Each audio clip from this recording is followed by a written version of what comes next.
All right, sweet. You ready to get started? Yeah, man. I'm excited. I'm ready. Cool.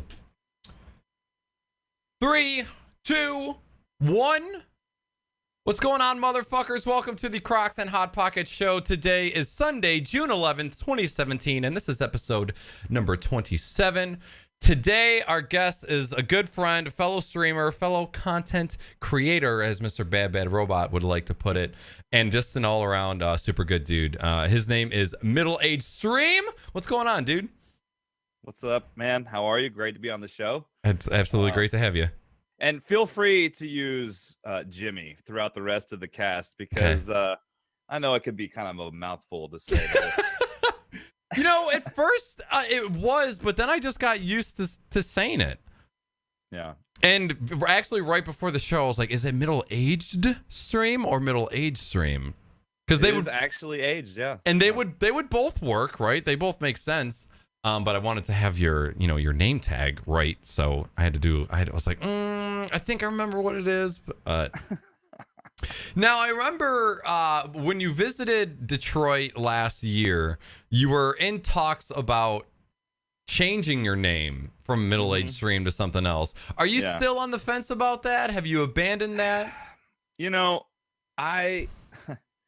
there's so much that goes into branding, and for whatever reason, when I picked this stream name when I did, I mean, I feel like it's kind of me now. It'd be kind of hard to switch to something else. I think if I do anything, I might drop the on it instead of, like Robot did with Bad Bad Robot. I might do that. Okay. But other than that, I may not. I don't know. It's not on my on my list of things to do. Right gotcha. Now. Okay. And that's the thing too, is when you think back to when you were first pondering a name for yourself, you picked it for a reason at that time. And whether or not you think that reason is still as valid now, it meant something to you back then. Yeah. Yeah. So I went, like many people know, I went through a couple names when I first started gaming. But I went through the same exact thing to where I had my name, Knackers with 3 A's, but it pissed me off that my name had to be 3 A's because Knackers with 1 A was taken pretty much everywhere. Right. And I was like, well, I want to have 1 A, but I can't have it because this name is taken everywhere because it's common. And then so I came up with Knackers TV, and I threw the TV on the end of it, which now I hate. I absolutely hate it. I wish I would have never done it, but beggars can't be choosers. I fucking did it. Oh well. And I wish I never did. So anytime somebody is contemplating a name change, I'm like, just think about this for a second. And it's a big deal. It's a big deal. Like, I mean, Twitch kind of threw it out there. People had been asking for it for a long time, and they gave it to them. And honestly, there's only a handful of people that I know that changed their Twitch name, and most of it was like something like like what your brother did, just dropped part of their name. I didn't see a whole lot of total switches from what their name was before. Yep. Yeah. And that's for the most part what I saw too. Even with it was very rare to see somebody like a partner change their name. Like there was even partners who had like weird letters and numbers at the end of their name, and they still didn't change it. I think you get to a point to where your branding is very important. And to a point, I think branding is very volatile as well. Like, you don't know the repercussions of changing your name and people just knowing your name when they see it. Yeah. Yeah. Well, I mean, there's... I don't know if I want to go into this right now, but I guess I'm going to. Do it, man. Does it matter? No. We're talking about names. Crocs and hot segues. So my Twitch name, when I actually originally decided on it, it was based off an article I read that said like the median aged for gaming or someone who plays video games was like, 35 or 34 or something like that. And when I started streaming, I think I was 34. And I was like, it's the middle age, the median, the middle-aged stream. And then I think part of me subconsciously also selected it knowing because of my occupation, I was trying to like keep it, where it's kind of an obvious 18 plus stream. You know what I mean? Yes. And I think obviously that may hurt me in some regard, but I don't care. I'm not trying to be lyric or anybody. You know what I mean? So, yeah. You know. And that's actually something that I've been thinking a lot about lately is, are there certain aspects of my stream that I would want to change in order to appeal to a larger audience? And 9 times out of 10 I come back to the the conclusion that fuck no, I don't. This is a hobby, this isn't a job.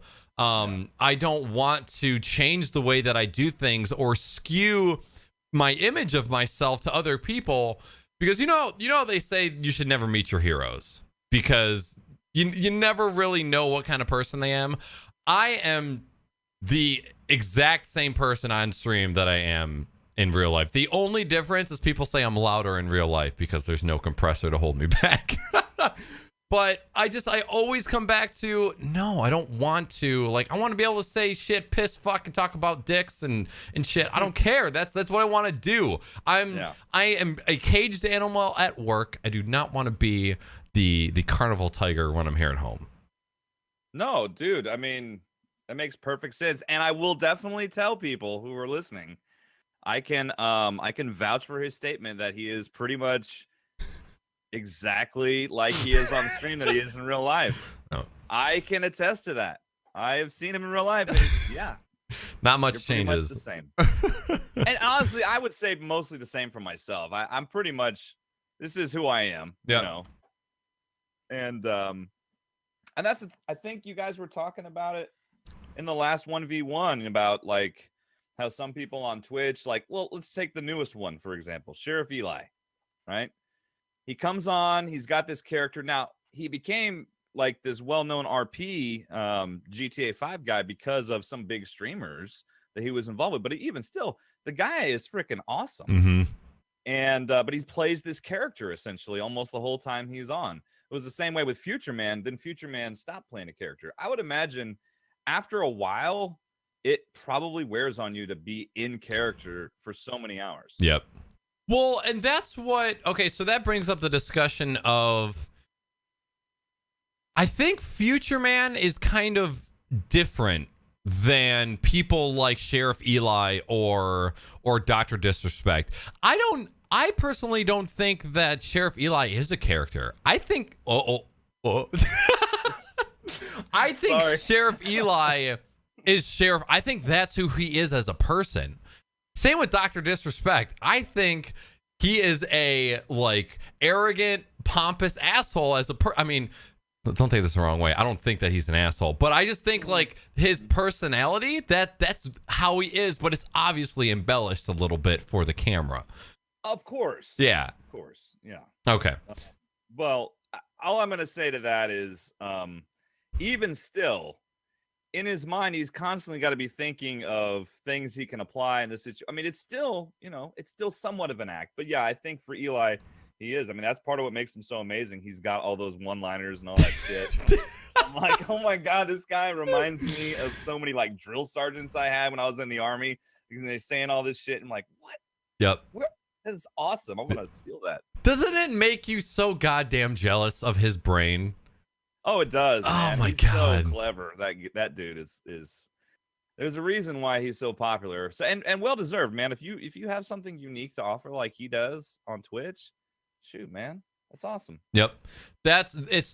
He is a very accurate example of people where I go, somebody who has been grinding on Twitch for 3 or 4 years now, I have no qualms whatsoever with somebody like that just fucking going to the top right away, because they absolutely deserve it with the type of person they are, the quality shit that they produce, and just the general show that they put on. Like, it can't be, that's not ever something I could do. That's just not. Some people have talent and some people don't.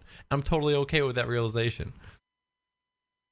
No, I think you're right, man. I think same way. I haven't been on Twitch as long as you've been on Twitch. I've been on Twitch about 2.5 years, and for me, it comes in cycles. I mean, I know that's why, because of my job. For those of you that, if you're in chat and you don't know what I do for a living, I'm a teacher and a coach.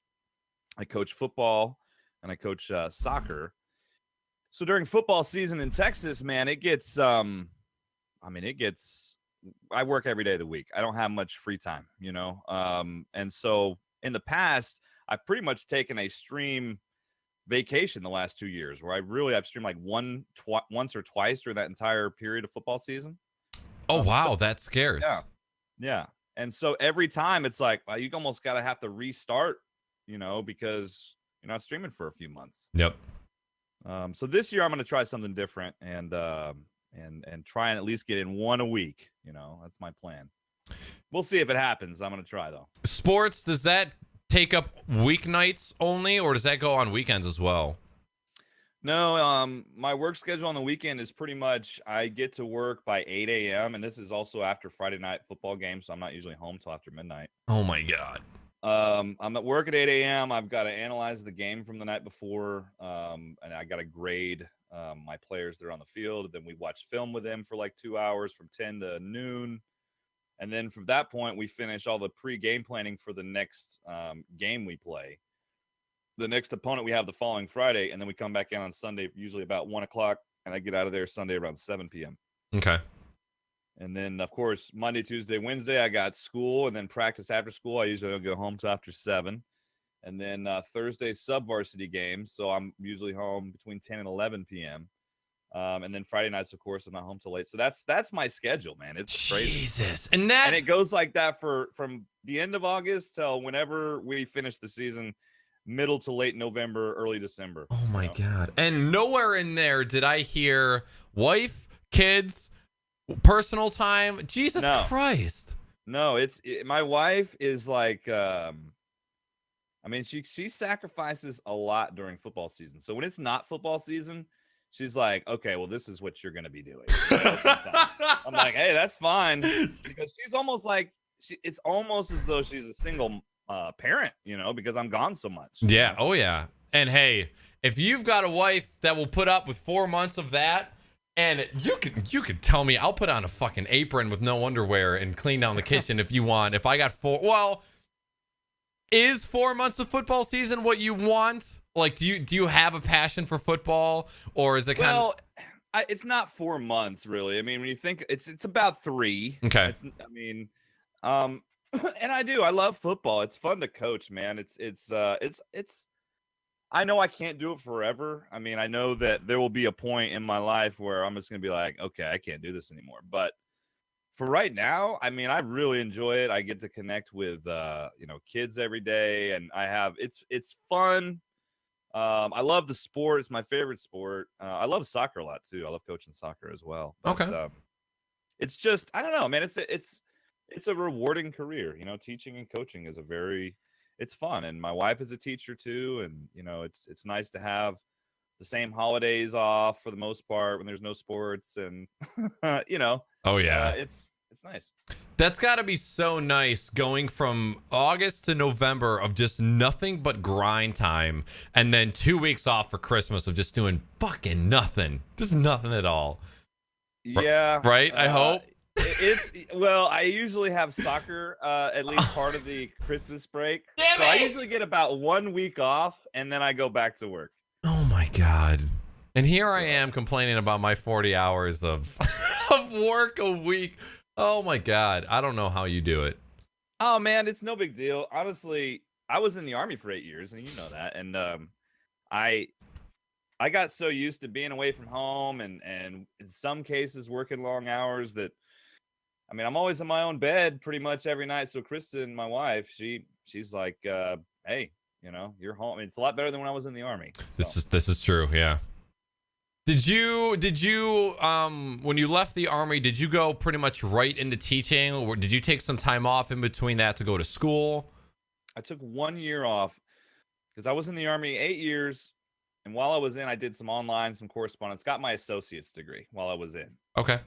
When I got out, it took me about 6-7 months to realize I was not going to be happy doing like a desk job somewhere, And I took a sales job initially that paid well, but I was unhappy. I was angry. I was gaining a lot of weight because I was sitting all day. And my wife suggested that I go and finish school and figure out what I want to do. And it all worked out. I mean, so after that, I quit my job. I went to school, finished, got my bachelor's and my teaching certification, and I've been teaching and coaching ever since. And that was, that's 6-7 years now. I've been doing it. Okay. Yeah. A long time, man. Hey, if you're enjoying yourself with your career, is there anything better than being able to, even though work might be stressful and it might kick your ass, being in a career that you love and, something that you have a passion in makes a world of a difference. Oh, totally. Absolutely. Absolutely. All right. Well, normally we would have been done with the starter questions by now.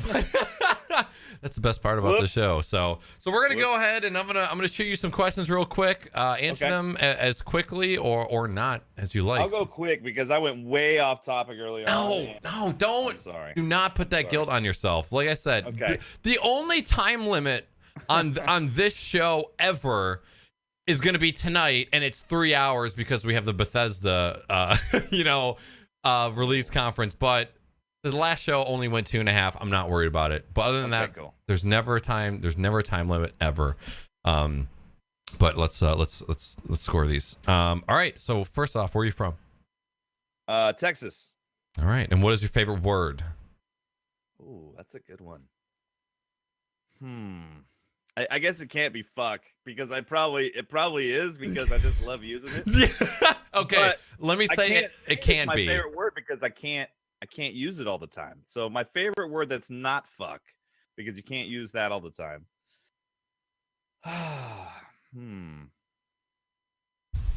Slappy. I'm going with slappy. Yeah, I love that word. Okay. I'm glad you chose that instead of the latter or the previous, because this next question is, what is your favorite curse word? Okay, that was easy to answer. All right, there you go. What profession other than your own would you like to attempt? Well, I always wanted to be a pilot, but I have an eye issue, so I couldn't do that. So probably pilot. I always wanted to be a pilot. I actually, true story, I don't even know if we talked about this before. I was in flight training. That's one of the reasons I left the Army, because I switched my career, became a helicopter pilot, and then in my second flight physical, no go. Took your wings.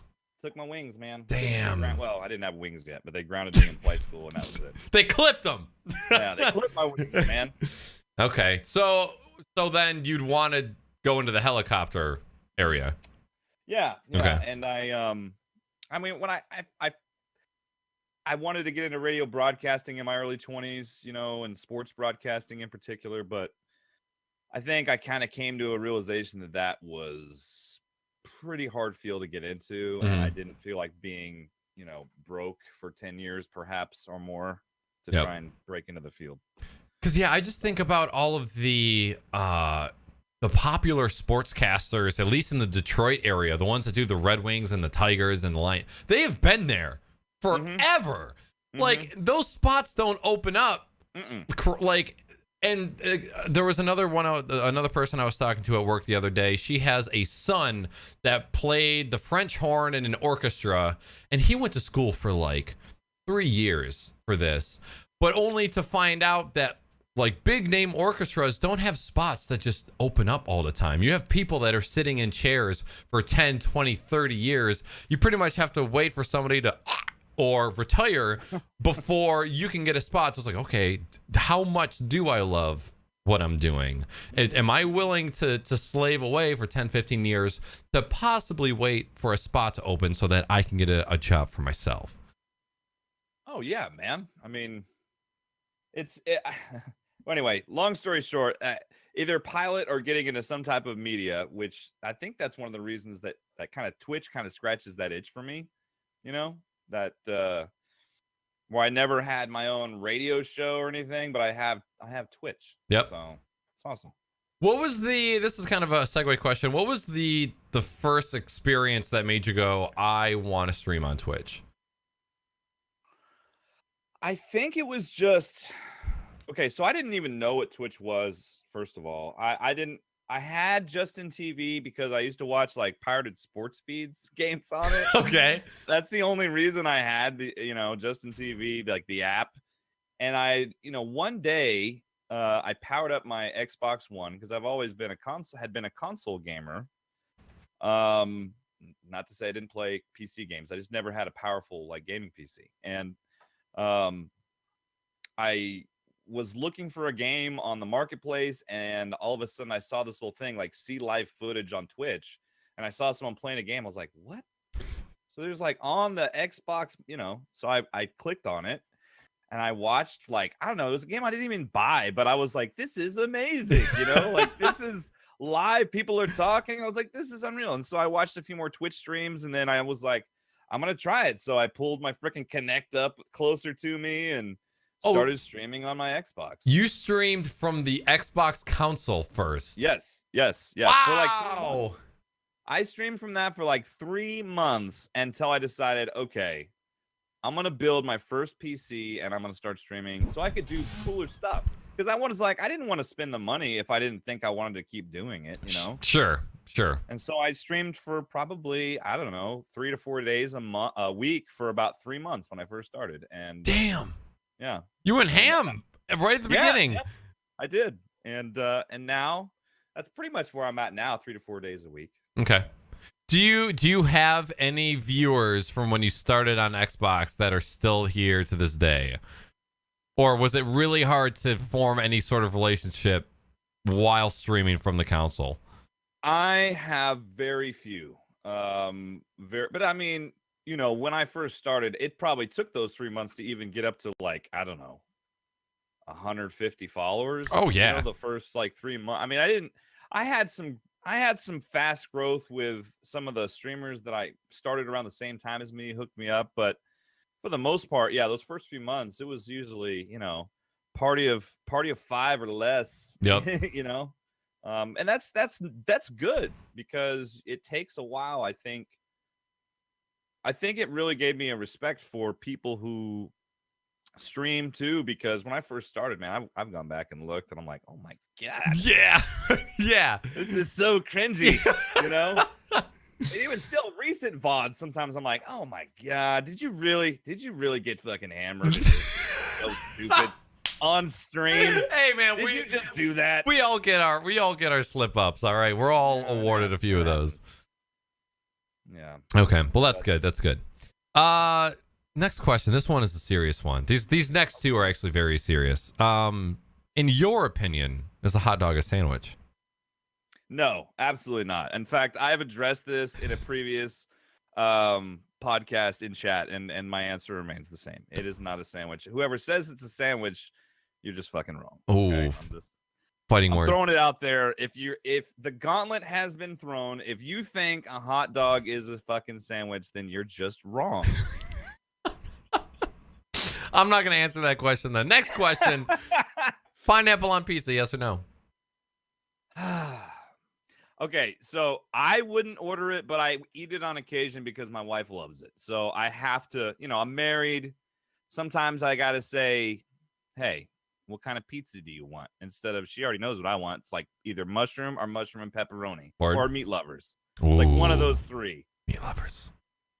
Yeah. No Canadian bacon, though. Sorry, Canada. It's not you. It's the bacon, the Canadian bacon. I don't like Canadian bacon.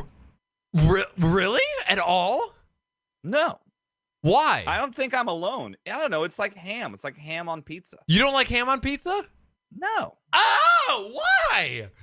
I just don't. I asked them to do, like, on the meat lovers at the pizza place I go to, they have like real actual bacon, like crumbled bits they put on the pizza. Yeah. And I just double that up. I'm like, hey, give me double bacon, hold the Canadian. Okay. But even you don't like it because it's squeaky, right? You bite into it and it squeaks on your teeth.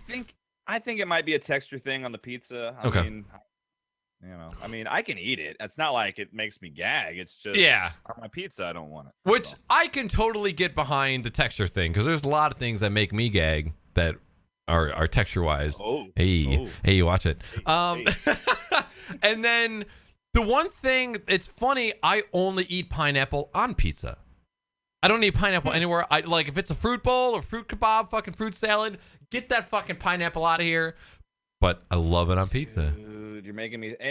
I don't eat a lot of pineapple, but I did when I went to Hawaii for a week last summer. Okay. Oh, the pineapple there, oh man. Is it delectable? It was unreal. I will say that. It was worth it. Now, okay, so pineapples there, are they smaller, normal size, or are they as big as the United States, like generic GMO pumped pineapple? I don't know. I think they look the same. Okay. I think they looked about the same. Of course, again, I'm not an expert on pineapples, so I am not the authority on this. I don't want to be held accountable if someone's like, wait a minute, and they look that shit up on the internet, and they're like, this doesn't look anything close. Right. I saw a crazy fucking video. I don't know if you saw that, but it was a dude who was husking a coconut with his teeth. Like, literally taking a coconut and ripping the outside of it off with his teeth. I was like, no. Holy fuck. But for people that live in that environment that eat nothing but natural food that's grown from the earth, that doesn't have any, like, chemicals and sugar, they have the strongest fucking teeth in the world. And some people can open up beer bottles with their teeth. I would not even think about putting that in my mouth. No way. No, that's just not happening. Sorry. It's making my cringe right now. Yeah. All right. Next question. This one I didn't ask on the last one because I accidentally skipped over it, but this is a very good question that I wanted to ask. What was your latest outrage? Like, what was the last time that you got so mad at something that you were either screaming or maybe you were sweating a little bit? Can you think of anything lately? Outrage? Yeah. Outrage. See, it's hard for me because I rarely get super mad. I'm usually pretty laid back for the most part. But I think, honestly, it was a work thing. I don't even think, I mean, it wasn't anything really like around my personal life or something I saw or anything else. Yeah, it was just like a work thing where I got into it with another coach, and it was at practice, and like he F-bombed me, and so I F-bombed him, and then it just turned in. and then he apologized to me, and I was like, all right, whatever, man. But it happens sometimes. It's in football, testosterone, it goes up. It's high. Yep. Yeah. And honestly, outside of work, I'm pretty. My blood pressure is pretty low. Most of the time. I can attest to that. And the only time I saw you get loud and sort of upset was when we sat down at that pizza place and we didn't get a waitress after like 20 minutes. And you were like, Can someone please help us? Jimmy is screaming at this restaurant because nobody would fucking serve us. We were sitting there for 20 minutes. Nobody came up. That was so fucking frustrating. We got up and walked out. In my defense, I remember that was it was the first place we went to. I remember we sat there. I was like, "What the hell, man?" Yep. I mean, are we invisible? Yeah. I honestly thought we were invisible. We were, because people were getting helped all around us, and like, we're okay. Can somebody please? Like, we hadn't even gotten silverware and drinks yet. Just completely left alone. I think they probably looked at us and were like, "Man, those guys are kind of boozed up. We're not gonna mess with them. They'll find somewhere else to eat." Booze people tip big. Okay, what are you doing? I know. Good fucking times. All right, next question. Sun chips, harvest cheddar, garden salsa, or other? Yeah, other, because I don't eat sun chips. Sorry. Whoa. Excuse me? Okay, what's the chip of choice, sir? I don't eat sun chips. I just don't. I've never liked them. Wow. Never liked them. Okay. Yeah. I mean, I'm not against it if you like sun chips at all. You can eat that shit all you want. If I'm gonna eat chips, it's gonna be Fritos or regular potato chips or baked Lays. Baked Lays. Yeah. Or like Cheetos Puffs are the shit. Ooh. My son eats that all the time. Those are so fucking good, but I hate the cheese Cheeto puff dust? residue that just gets on both your teeth. Like, you just get like that inner crust. Oh, God. It's like an orange layer over all your teeth and tongue, but it's so good you don't even care.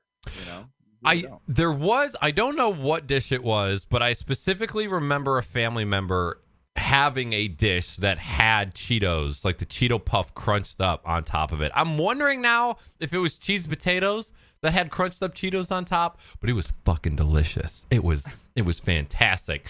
And now I'm going to be searching Cheeto recipes as far as baking goes right after this show. All right. Next question. If you could bathe in anything other than water, what would you choose? Oh man, I remember you asking this to Nip Nops on the last podcast, and I was thinking to myself, damn, I don't even know. I mean, bathe in something? When I was a kid, the answer would have been Jell-O. Okay. Yeah, I can get down with that.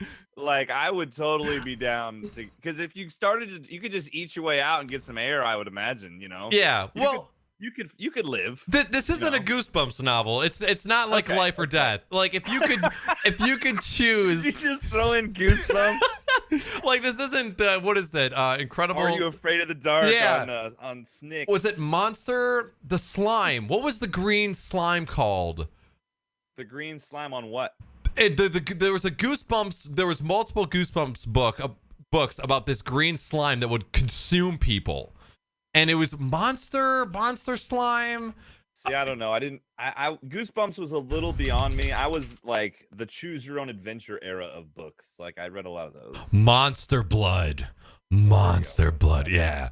Sounds like it works. Those books gave me nightmares. I fucking dreamed of getting fucking eaten by monster blood. There was a couple movies, I think, either movies or TV shows that came out about monster blood. But Goosebumps was my shit. Goosebumps is good. What was the question? Oh yeah. Okay. So yeah, we keep. God, I'm like, where are we? I'm sorry. I'm bad at going off on tangents. No, I love it. Okay. It had to be filled with anything. There's no repercussions. I can't die. It cleanses you. It cleanses you me. can eat it if you'd like. It can. Oh, man. You know what? I would say cheesecake. I would totally jump in like a thing of cheesecake. Okay. I love cheesecake. It's so good. I like how you went the non-liquid route. Yeah, I mean, why not? Why not a big freaking thing of cheesecake and you just get right in there? Slide right. I mean, that'd be awesome. I actually don't like cheesecake at all. But you know, I don't like freaking sun chips. So yeah, I feel okay. So there's quite a big part of me that thinks, Knackers, you haven't had the right cheesecake yet. But every cheesecake I've had has tasted like cheesecake. There's very little difference in taste for my teenage taste buds. I don't know. No, I think if cheesecake's one of those things, you either like it or you don't. Some people love it, some people don't, and that's okay. I mean, my wife doesn't like cheesecake, but she doesn't mind when she'll have a bite, I guess, like once every 5 years. Okay, but, whatever. I remember I got swooned into trying a chocolate cheesecake, and my senile brain assumed, hey, if it's chocolate flavored, it probably won't cost. Oh my fucking god, I cannot talk. Jesus Christ! If it's chocolate cheesecake, it probably won't taste like normal cheesecake. I was wrong. I was completely wrong. It tasted exactly like cheesecake. The only I don't even know if this is cheesecake. Is it strawberry cheesecake ice cream bars or is it shortcake? I think it's shortcake. The strawberry ice cream bars that have like the pink and tan sprinkles around the outside of it. Strawberry shortcake? I don't know. I'm not actually sure. Strawberry shortcake ice cream bar. Yeah, okay, that's it. Strawberry shortcake, not cheesecake. Yeah, I don't know. I don't know. Cheesecake has never appealed to me, but it's okay. I'm not really a dessert guy, period. So I don't eat I honestly don't eat a ton of sugars. Really? Yeah. I'm a type of person that's like, what do you want for dessert? I'm like, I guess I'll have some more steak. Yeah. I can get down with that. Finish. Yes. but I don't have to get dessert. I don't. I rarely eat sweets. I might have something sweet to eat, like at the most, like once a week. Wow. Yeah. All right. If I had the opportunity to eat sweets without repercussions, I'd be eating them all day long. But dad bod comes at you real fast in your 20s, so you got to be careful. Yeah. I think I swear my parents really tried at cooking once I moved out. But ever since then, they've been trying fancy like dinners and desserts. Like they'll try doing like a really fancy flan or a creme brulee, or they'll doing all these fancy pies. And I just can't get behind all the fancy desserts. Just give me like some moose tracks or like some TCBY with some like gummy worms and some maraschino cherries. I'm very easy to please when it comes to dessert. But very rarely do I go to a restaurant and think about getting dessert afterward. Because when I want to fill my tum-tum, I want to fill it with some fucking man food. I'm not thinking about dessert. Yeah, exactly. One of the places that I want to go when you're here in July, they have donuts at this one restaurant, and they have maple bacon donuts that come with like this Nutella chocolate spread. And it is the only restaurant where I think about leaving room for dessert. But I'm down. It's same thing with donuts. I'm not a big donut guy, but donuts from that place after a fucking garlic bacon cheeseburger, I'm all about it. That's yeah. You sold me already. You had me at bacon donut or whatever it was. Maple bacon glazed donut. Yeah, I'm like, yes. Because it's a dessert, but it's not a sweet. It's not a crazy sweet dessert. Exactly. Yeah. No, I'm down. All right, second to last question. What is your favorite emoji? The one I use the most is honestly, does this make me an alcoholic to say that the beer emoji is the one I probably use the most? No, because it's like the word fuck. It can be used in so many different instances. Except in mine, well, you're right. I use it for like kind of a cheers thing all the time, or like even if I'm not drinking beer, I'll throw it on there, you know? I don't know. I just like the beer emoji. It's so cool. I'm like, and I love beer. So there you go. You have an iPhone, correct? Mm-hmm. Okay. Is there a beer emoji? Well, I don't understand why I do that. I always, when I try and say a thing and emoji, I remove the E, like high five emoji or like doc emoji. I merge them into one word instead of saying beer emoji. Am I wrong in thinking that, chat? I don't know where I land at there. Sorry. All right, so beer emoji it is. Last question. What is the craziest shit to happen to you on Twitch? Ooh, craziest shit to happen to me on Twitch. I don't know if anything crazy has happened to me. I mean, I've seen some crazy things happen to other people, you know, on Twitch. Like I've never had anyone try and remote hack into my damn computer before. So, okay. There's nothing like that. For me, it was just, I don't know. Maybe I think I had one time like a big raid that I was not used to. I think it might have been when I was just started streaming Mass Effect Andromeda, and then I got raided by a channel, and then all of a sudden I was sitting, you know, at like 150 something viewers or something, and I was like, oh my, what just happened? I remember that stream because I remember going into my following directory and being like, whoa, viewership, hello. Yeah, so it was weird. Like I was sitting at, you know, at one of the top streams for that Mass Effect, like one of the first days it came out, which was cool, but at the same time, there's a reason why the viewership of that game went down dramatically, because unfortunately it just wasn't nearly as good as the first three. You know? Damn, really? Yeah.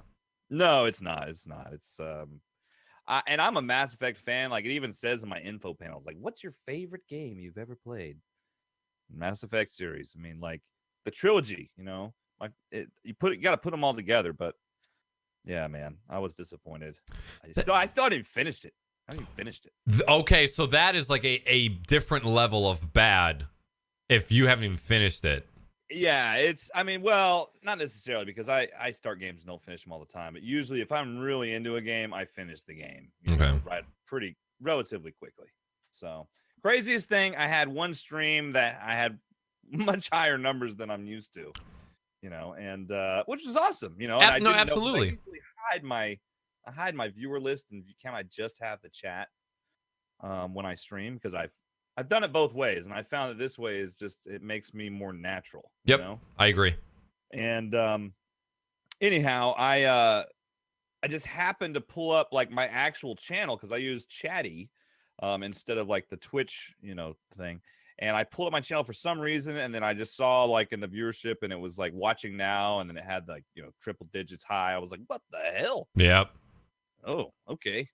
Have you ever had those streams where you think it's pretty mediocre, or you think that it's just like an everyday stream, and then you go back and look at your analytics for that stream, you're like, why were there so many people in there, and why was nobody talking? I don't use the analytics so much for. I mean, I've used analytics.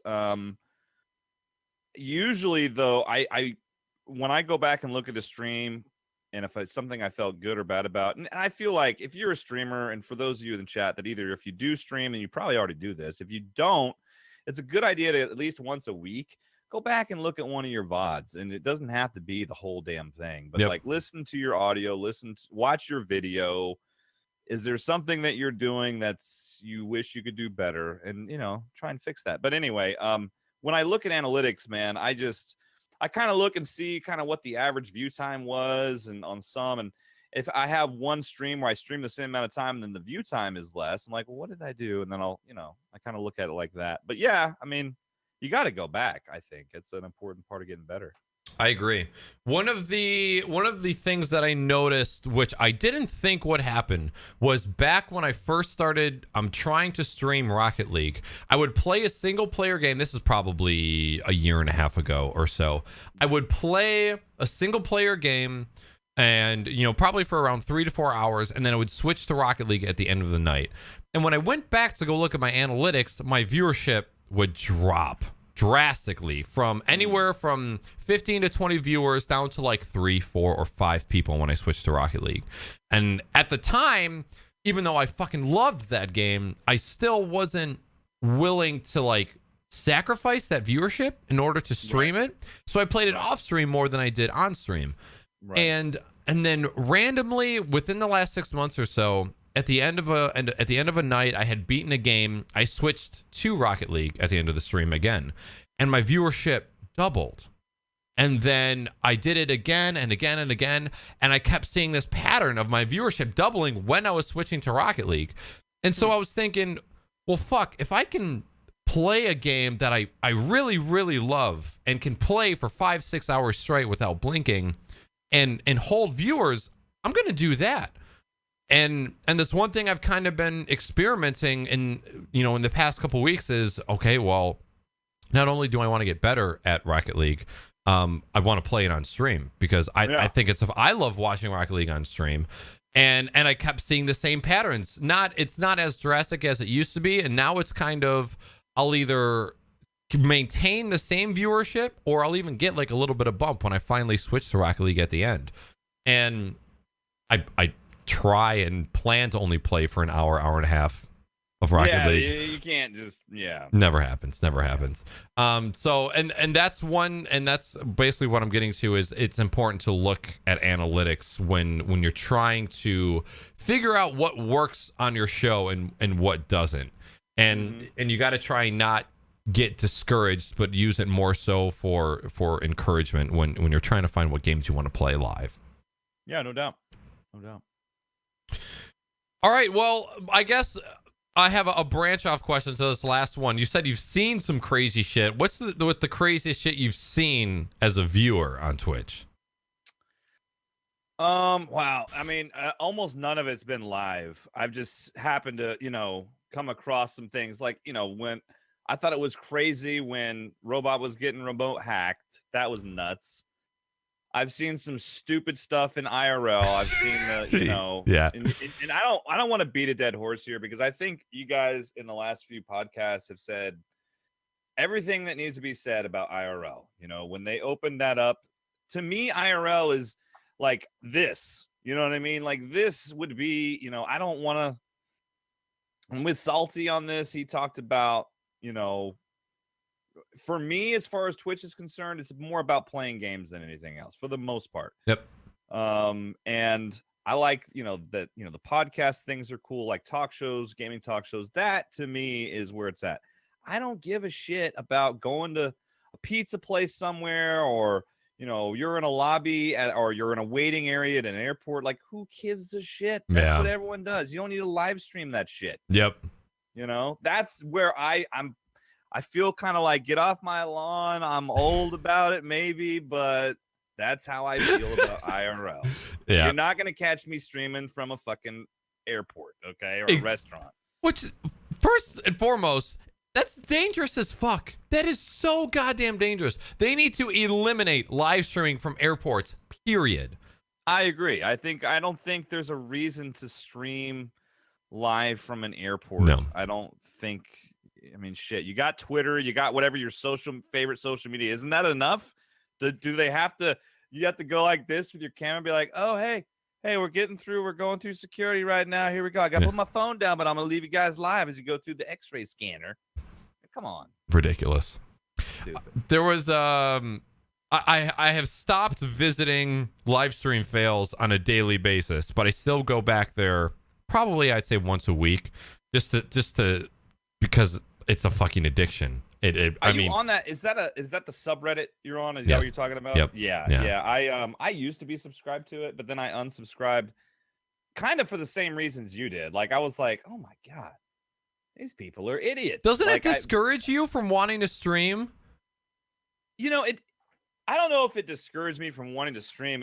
I think I just got tired of seeing people do stupid shit. Like, oh my God, you are really dumb. But I mean, that's every aspect of life. I mean, it's not. I mean, I work with a bunch of teachers. I don't think they're all good teachers. I think some of them are fucking terrible. I mean, I'm not going to tell them that. It's not my job to. But, I mean, it's the same thing in the world of Twitch. Yeah. I mean, you got some people out there that are fantastic. You got some people out there that are not very good. Out there. That would be the PC thing for me to say. They're not very good. Yeah. Yeah. They're not very good. I was perusing and I saw some kid, very popular streamer, live streaming from what looked like a spring break party. It was outside. There was a bar and a pool. There was a slip and slide. There was a giant water slide. It looked like just the prime sort of party that you want to be at if you're in your fucking 20s. Can I interrupt you for 1 second? Yes, you may. Was it like a legit slip and slide, or was it like ghetto slip and slide with just like some plastic down? I don't remember. Okay. Sorry, not trying to throw you, but like you mean like a tarp from Home Depot? Yeah, it's like a bunch of plastic, and like you put some 2x4s on the end and you run water on it. It was still fun though, right? Hey, a ghetto slip and slide. We had one when I was a kid. I've never seen an actual real slip and slide yet in my life. Is that okay? Only the ghetto version.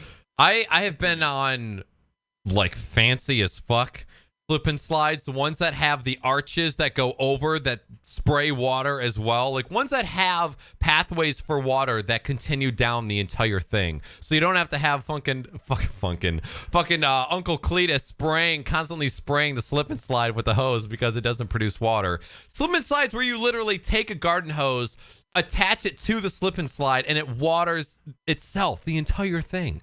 Yeah, that's pretty legit. Those are legit and they're dope. Yeah.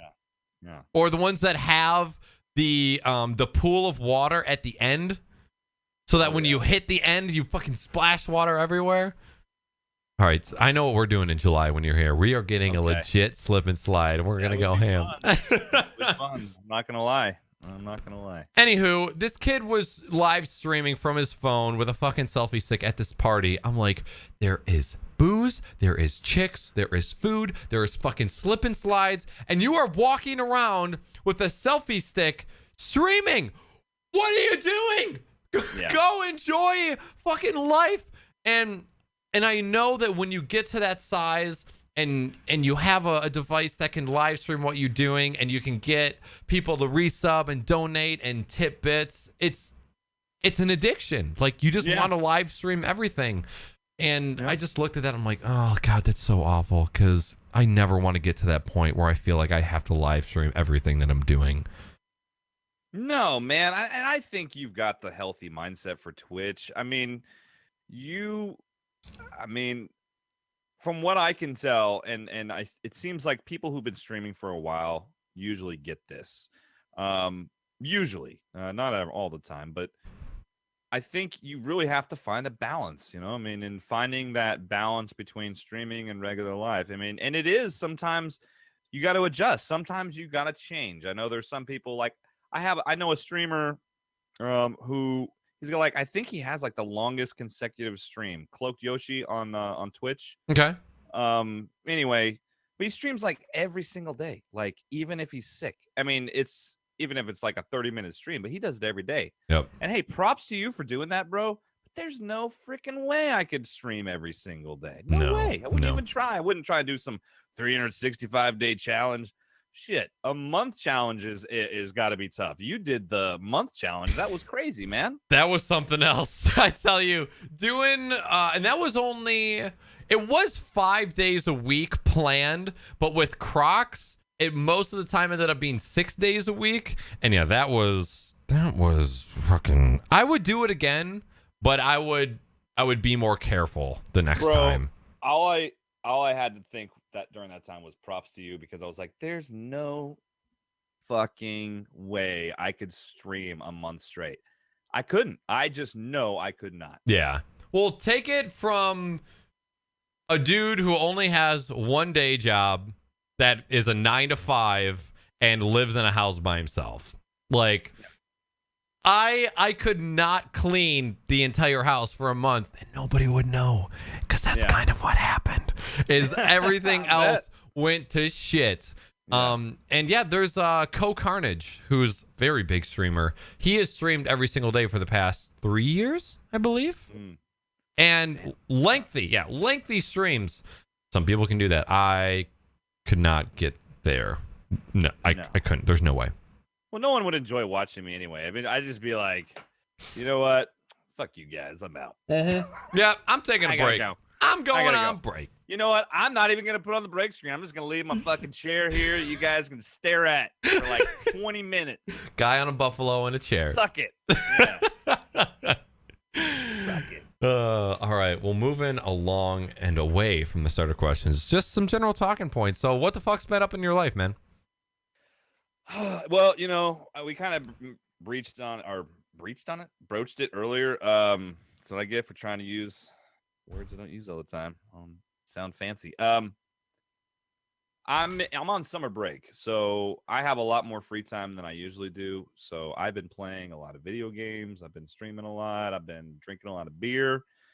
And just relaxing, man. This is one of the few times a year that I can literally just sit back and enjoy life, spend time with my family, and have a lot of time to not worry about stuff because I don't have to work. Yeah, like today, I was excited to mow my yard, you know, and use my new grill, and you know, I mean, it's dad life. I am 36, so I'm like, oh yeah, I got a new grill. I got to try that out on Sunday evening. Here's a question for you though: is it charcoal or propane? Oh, it's charcoal, dude. Oh, I love you, good man. Yeah, dude. I don't use a propane grill. Now I'm not saying I haven't used one, but I have never purchased a propane grill in my life. Good man. But I got a brand new, super nice charcoal grill. Like it's got like a little thing you can open, and there's a tray on the bottom where you can like move the coals around or add more. It's amazing. My wife, she hooked me up. Awesome. Yeah, when you are here, we are going to be grilling, my friend. Hey, if you need a guy to man your grill, you know you can count on me. Yes, yeah, and I'm down with that, because I would love to just have any and everybody bring what they want to make, grill it all up, feast, and then pass the fuck out. Yeah, that sounds awesome. Yeah. All right, Good cool. stuff. So kind of the normal everyday stuff for you right now. You got your summers off, which is great. Is there Mhm. anything outside of streaming that you like doing that is really only available to you when you're not in session as far as school goes? Kayaking. I Ooh. go. I have a kayak that is a fishing kayak, and there's a bunch of rivers in my area that I like to load up my kayak about once a week, sometimes more than that. But in the summer, I'll usually get at least about a dozen kayak trips in. Awesome. I haven't been able to though at the start of summer because it's been raining on and off, and you get that runoff in the rivers. It's not as nice to jump in like a day or two after a heavy rain. So Really, that uh, changes the experience? yeah, it does. If you get enough runoff, if it rains heavy enough and the dirt runs off into the river, it's you got a bunch of stuff flowing. I'm talking pretty heavy rain, and we've had some heavy rains here. Um, but that usually only stops you for like a day or two. Okay. And then you can go right back in, and it's relaxing, man. It's you and nature. There's like no houses, no cars. You just see a bunch of trees. I usually pack a cooler of beer. And Yes. I either go by myself or I bring a friend, but I don't mind going by myself, man. I'll spend 4 or 5 hours out on a kayak just chilling. God damn. Yeah. I have been kayaking multiple times, and every single time has been an awesome experience. This last time I went there, I think these people do this all of the time. They loaded up their kayaks and canoes with as much booze and food as possible, and they park at the very middle of this kayak because it's a kayak. I don't want to say a path because it's water, but there's a start and finish. There's a part where the kayak trail, path, whatever starts and where it finishes. They go right in the middle, and then they just give out free shit to everybody who comes by. Like, hey, you want a sub? You want a Jello shot? And you just stop right in the middle. You fucking load up. The last time I went, I got subs.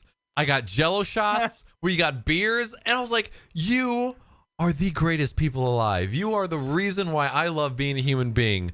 And they were just like, this is what we do on our Sundays. We just park halfway and we give out free food and drinks to any kayakers and canoes who want to come by. So can confirm kayaking with booze is fantastic as long as you don't have to get out of the canoe and push when the water is too shallow. Yeah, that could be a problem. But no, man, kayaking. My son I have a 6-year-old son, and he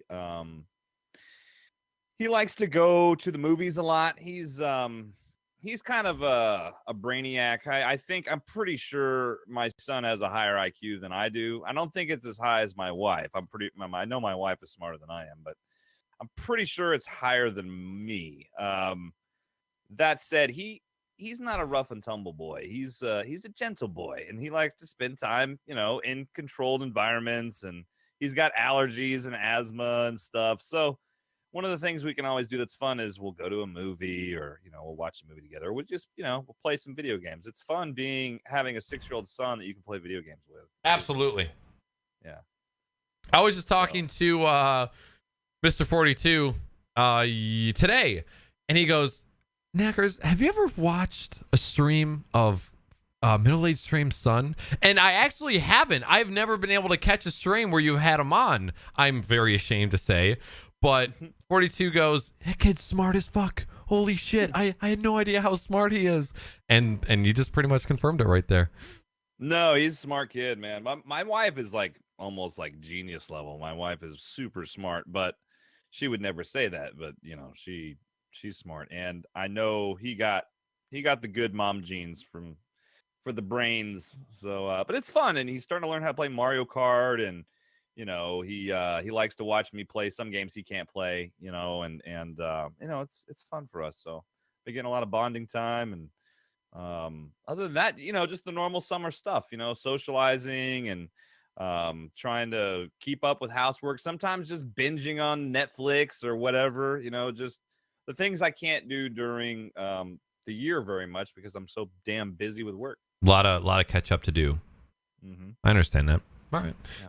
Well, as far as like gaming and streaming, do you do a lot of gaming off stream, or is the majority of it on stream?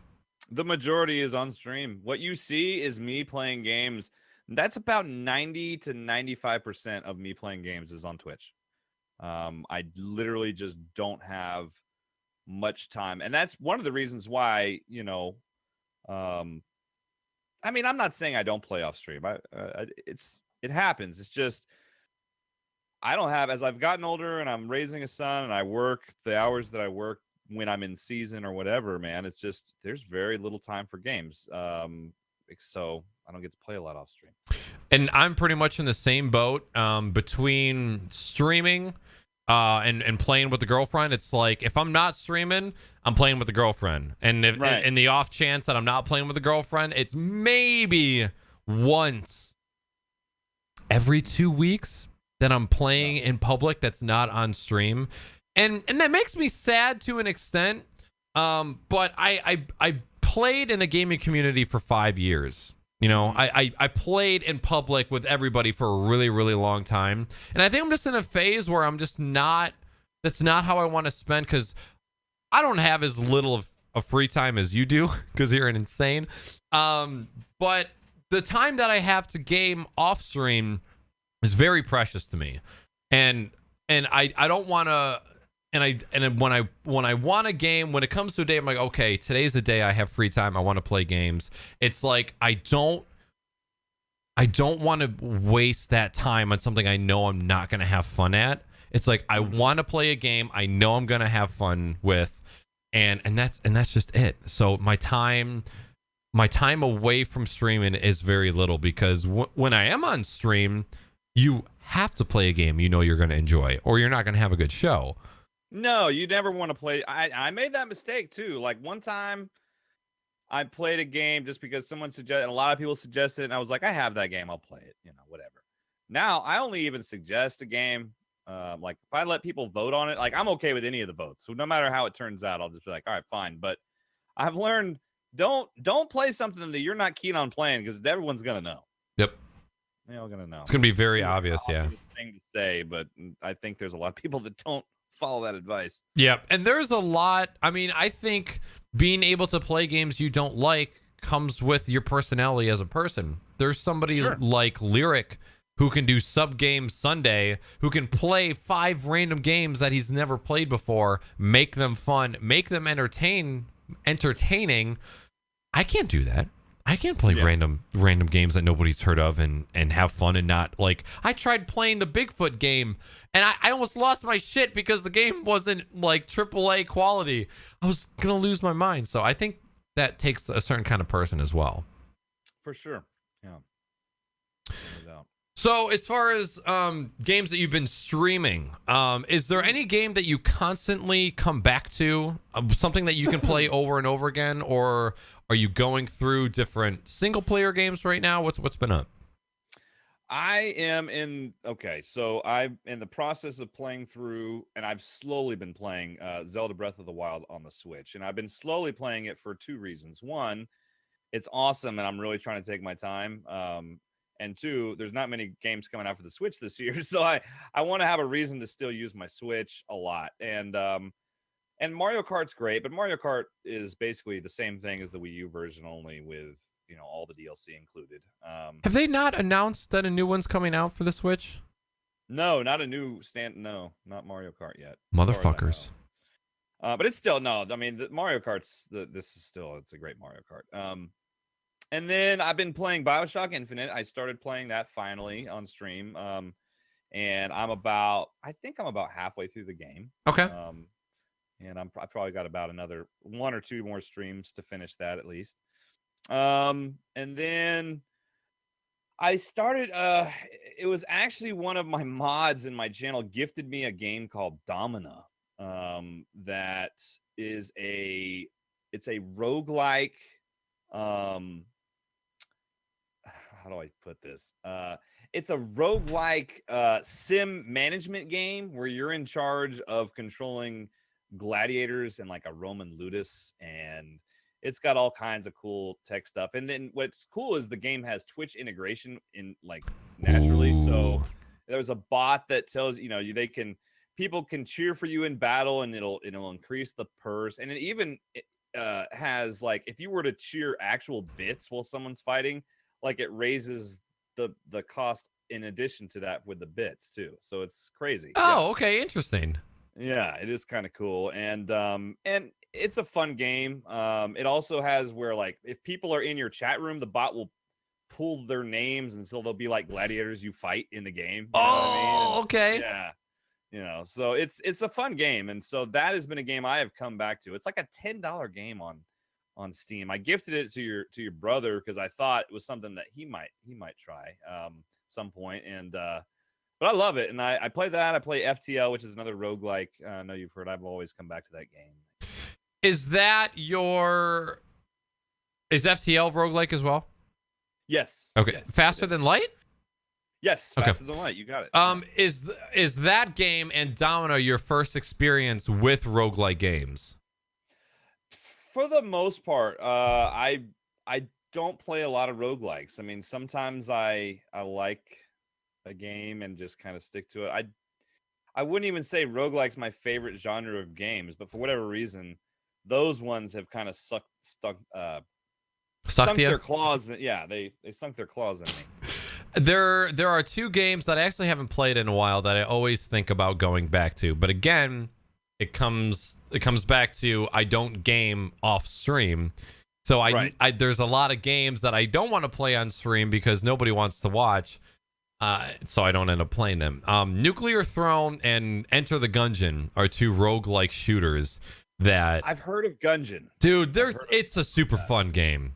Yeah. So I think it's even on Xbox now, I want to say. I think it is. Yeah. Yep. And one of those two is coming to the Switch. I can't remember which one, but one of those is coming to the Switch. I want to say it was Gungeon. I think I might have read something about that. I think you're right. Wrong, yep. But yeah. But those are two very fun games. I tried streaming them multiple times, and they just didn't do well viewership wise. And like, the only other roguelike game that has a huge following is The Binding of Isaac. Oh yeah, no, I am aware of that. I've never played Binding. I've just watched people play it, and it's just for whatever reason I just couldn't really get that into it. It's just not a game I've watched. Like I said, I've probably honestly watched about 3 or 4 hours of people play Binding of Isaac. Really? And never played it myself. Okay. But I was just kind of like, nah, this is not for me. But I understand the appeal to it. I really do. Sure. I just, and it wasn't a game I was like, oh, I have to get that game. I was like, nah, I'm okay. I'm good. I streamed, I think I had anywhere from 3 to 4 streams of Binding of Isaac, and I thoroughly enjoyed it, but it didn't stick. And there's still a big part of me that wants to go back and try it again. I enjoyed it while I was playing it. There was a lot of people who are Binding of Isaac fanatics that enjoyed because both Digi and Dustles gifted me those games and the DLCs to get me to play them, and I feel like I did a little bit of a disservice to them not streaming it as much as they had probably wanted me to, but I think I'll go back to that at some point. Okay, cool, good shit. All right, well, we're kind of moving on to talking points and what's been going on. Can I interrupt you for 1 second? Yes, you may. So I see the script in front of me because I'm not like some of your unmentioned people who you happen to have a podcast with every other week. Yes. That may not look at the script. Let me tell you, I look at the script. I added shit to that script. Yes, you did. Because that's the type of guy I am. But I see what you're about to talk about on Twitch. So this would actually be a great opportunity for me to get another beer because I totally ran out. Dude, go for it. And I'm gonna get one. I'll be right back while you go through this first news. But the vodcast I want to talk about. So stop there. All right, good. I'm not gonna go any further. This is where I'm gonna practice my ability to talk to myself when there's nobody else in the room. So hello. How's it going? My name is Knackers. I sometimes like a finger in my butthole, but not always. It really depends on the finger. It really depends on the butthole because I have two. Think about that for a second. Is a butthole a mouth? Is a butthole a belly button? What constitutes a second butthole? There's so many different options, and you have no idea what it is. What you're going to do later is you're going to put your finger in each one of those holes, and then you're going to smell it. And you're going to say, which one of my other holes that I have also smells like a butthole? You could go with the mouth. You could go with the nose. You could go with the belly button. Be very careful. The deeper you go in to the belly button, the worse it gets. And the weirder it feels. Like, do you ever get little flashbacks? Like when you try to get the lint out of your belly button, and you have like little flashbacks to sucking on food through a tube when you were in your mother's womb. It's weird. So when you're going for the belly button, don't go far. Just get enough to get the little stench on your finger. So you got your nose, you got your mouth, you got the ears, you got your belly button. You have like the crease behind your kneecap that gets a little sweaty when you mow the lawn. It's not really a hole, but it's a second crevasse where it could stink a little bit, but you never know. So give that a try. Let me know what you think, because you never know what could end up smelling like a butthole. Right, Jimmy? What? Yeah. You're never going to know. That's a weird moment to come back and put your earphones on. I'll tell you. You're never going to know. I'll watch it back. I'm about to okay, let's see. Where are we? About an hour in? Yeah. I'm about to come back and listen to that. Yeah. All right, moving along to some gaming and streaming news. Couple points that have come out in the past week that we want to bring up on the podcast, just so you guys are aware. If you guys have Twitch Prime and you are a player of the PlayerUnknown's Battlegrounds, if that's a game you enjoy, there is some free Twitch Prime loot that is out right now. So if you have Twitch Prime, make sure you go to the website, get your loot, and get sexy with it. The two other things that have come out since then are vodcasts and affiliates being able to cash in on the game revenue. So if you're streaming a game, your viewers and your audience have a chance to buy that game while you are watching it. Not only do the developers get a kickback, you as a streamer get a little bit of a kickback, and in some cases you actually get a discount on the game for buying it from Twitch. So Jimmy, what do you have to say about these? Okay, so we're going to go in order here. We want to talk about the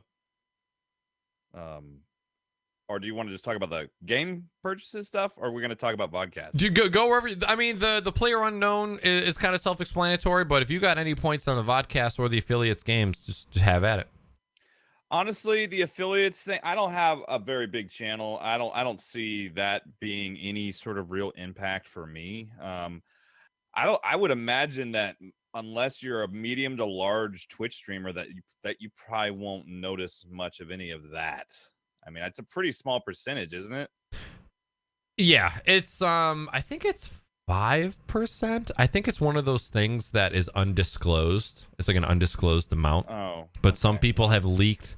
I don't know for a fact, but I know it's in between, I think 5 and 10%, if my memory serves me correctly. Let's just say it's 10%, okay, and you sell a $50 game. So you what is that, $5? Yeah. Is that even $5? Barely, yeah. Okay. So I don't know. I think I mean, it's cool they're doing it. But I know a lot of people don't like buying games through Twitch, I don't think. I think most people are on Steam. And I think there's a way you can buy games through there and get them on Steam too, and it maybe correct. You can run them through, but I don't know. I'm just talking about me personally. I'm just on my own. I don't know if I would buy a game on Twitch just because I wanted to support a streamer. If I want to support a streamer, I'm just going to send them some bits or a tip. Yep. Personally. Yeah. You know? That's my thing. It seems like it's more so a positive for big streamers, especially when you have big streamers with hundreds to thousands of viewers who are playing a game on day of release. And then everybody tunes in not knowing that the game is being released on day one. And like, hey, if you like what you're seeing and you want to buy it, there's literally a button right down below. Yeah. Now that I could see, there being a use for it. But, I mean, Steam has sales all the time. Humble Bundle has sales all the time. I mean, if you really want a game, you're probably not going to buy it through Twitch. I just don't see that being a huge part of their business model. I think it's cool they're doing it, but at the same time, it doesn't affect me in any way. When's the last time you paid full price $60 for a video game other than Breath of the Wild? Because I know you got that on day just one. Recently, because I bought Injustice 2 for Xbox One. That's still $60. Mm-hmm. Well, okay. Was that digital or physical? Digital. Okay. Digital. Really? Yeah. Yeah. Huh. I find it funny that it's only been out. It's only been out a couple weeks. I mean, it hasn't even been out a month. I don't think. when you said Injustice, I thought Dishonored 2. Oh, okay. Yeah. No, right. Injustice 2. It's the DC fighting game. But my son wanted me to get it because he's all into superheroes and stuff, and so I was like, okay, I'll get it. And we've been playing the story mode campaign together, and it's been fun actually. So. When it comes to spending $60 for a video game, are you hesitant? Do you think that's a fair price? Or are you just like, this is actually a really good price for a video game? I have no problem throwing 60 bones. It's funny you mentioned this because I feel like let's save this question for in just a minute when we talk about Battlefront 2, because I think we could answer this when we get there. Okay. Because I have a couple things I was going to talk about when it talked about pre-ordering. And yeah, but I think if it's a AAA title and if it gives you, it doesn't even not even a AAA title. I mean, if it gives you tons of value for and if I'm going to pay $60 for a game, it better give me at least 50 hours of playtime. Agreed. That's kind of how I feel about it. If it's not going to give me that, I don't think it's worth it. I think you need to charge less for your game. But if it's giving me at least 50 hours, I feel like that's barely like $1 an hour for entertainment. That is cheap, man. Very cheap. Cheap entertainment. Yep. Because you think about going to see a movie, if you're seeing a night show, you're probably paying anywhere from $9 to $10. Mm-hmm. That's $5. For an hour of entertainment. What's the fucking name of when you go to see a movie before, like in an odd time, like before 2:00? A matinee. Matinee. Yeah. That you can see a movie for $4 or $5, even at the higher end theater. So I guess it really comes down to that. But yeah, and that's kind of, I don't remember where I first came about that mentality of $1 an hour. But I think that's pretty spot on when it comes to when you're trying to measure your value and your time within a game. I think $1 an hour is pretty considerable. One of the games that, obviously, this is going to be no surprise to anybody, that strikes me, I got Rocket League for $20. And I have 750 hours in that fucking game. That's crazy. So, but I mean, not in a bad way, but that's like, what value? I mean, even you break that up, holy Yep. And then I think about games. It really varies because I always go back to this game, Firewatch. I paid $20 for Firewatch, and I got 4 hours out of that game. But I got more than hours of game time out of a game like that. There was just such. I don't count. But see, that's the thing. It was it was priced right. Because when it came out, it was like a $20 game. I bought it. I watched. It might have been you or Robot. I can't remember who it was that was playing it before I played. Like, I stopped watching them play it because I was like, okay, I need to play this game. It was Robot because I played that off stream. I chose to play that off stream. So it must have been Robot. I saw him playing it, and it was in the beginning, like the first hour. And I was like, man, this looks like something I would really enjoy. And so I was like, all right, sorry, Robot, got to go. See ya. And I ended up buying it and playing it and streaming it and just having a blast. But it was the same thing, $20 price point. I probably beat it in 5.5 hours, but I don't feel like I got ripped off for my $20. Yep.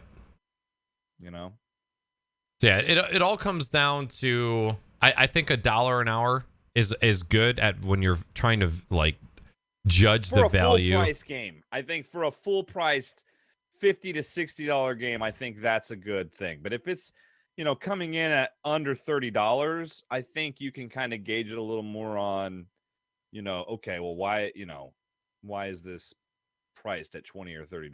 Yeah.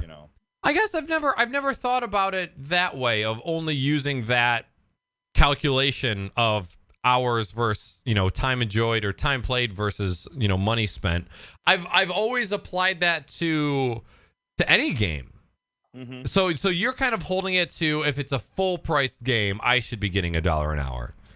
Well, I mean, it still applies. I'm not saying it doesn't apply to those games too. It's just, I think, you know, there are some games when they put them out at full price and the reception is poor. I think you could have put the game out at a different price point and the reception would be great given the price point. Like, you can't sell, well, I mean, what if Firewatch came out for $50 and then it was 4 hours? You know what I'm saying? Yep.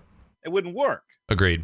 So, and that's the point I'm trying to make, is that, depending on the price point it launches at, you have your expectations for the game. If it launches at, $20, okay, you may not get 5 to 10 hours of, out of this game. That might be it. My expectations are tempered when it's a lower cost game. Sure. And I think I can get down with that, because there's certain games. I'm trying to think of other games that I paid. Grav.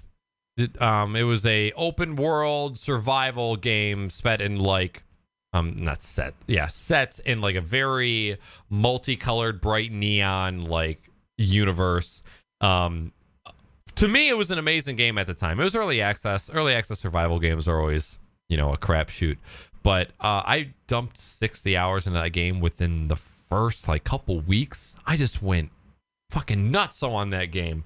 And I didn't end up playing it for a while, but I played it for a good bit, and I think I ended up putting in over $100 hours into that game and only spent, $20-$30 on it. So even though the game ended up being kind of shit and the community completely abandoned it, I still thoroughly enjoyed the time that I spent in that game at that time.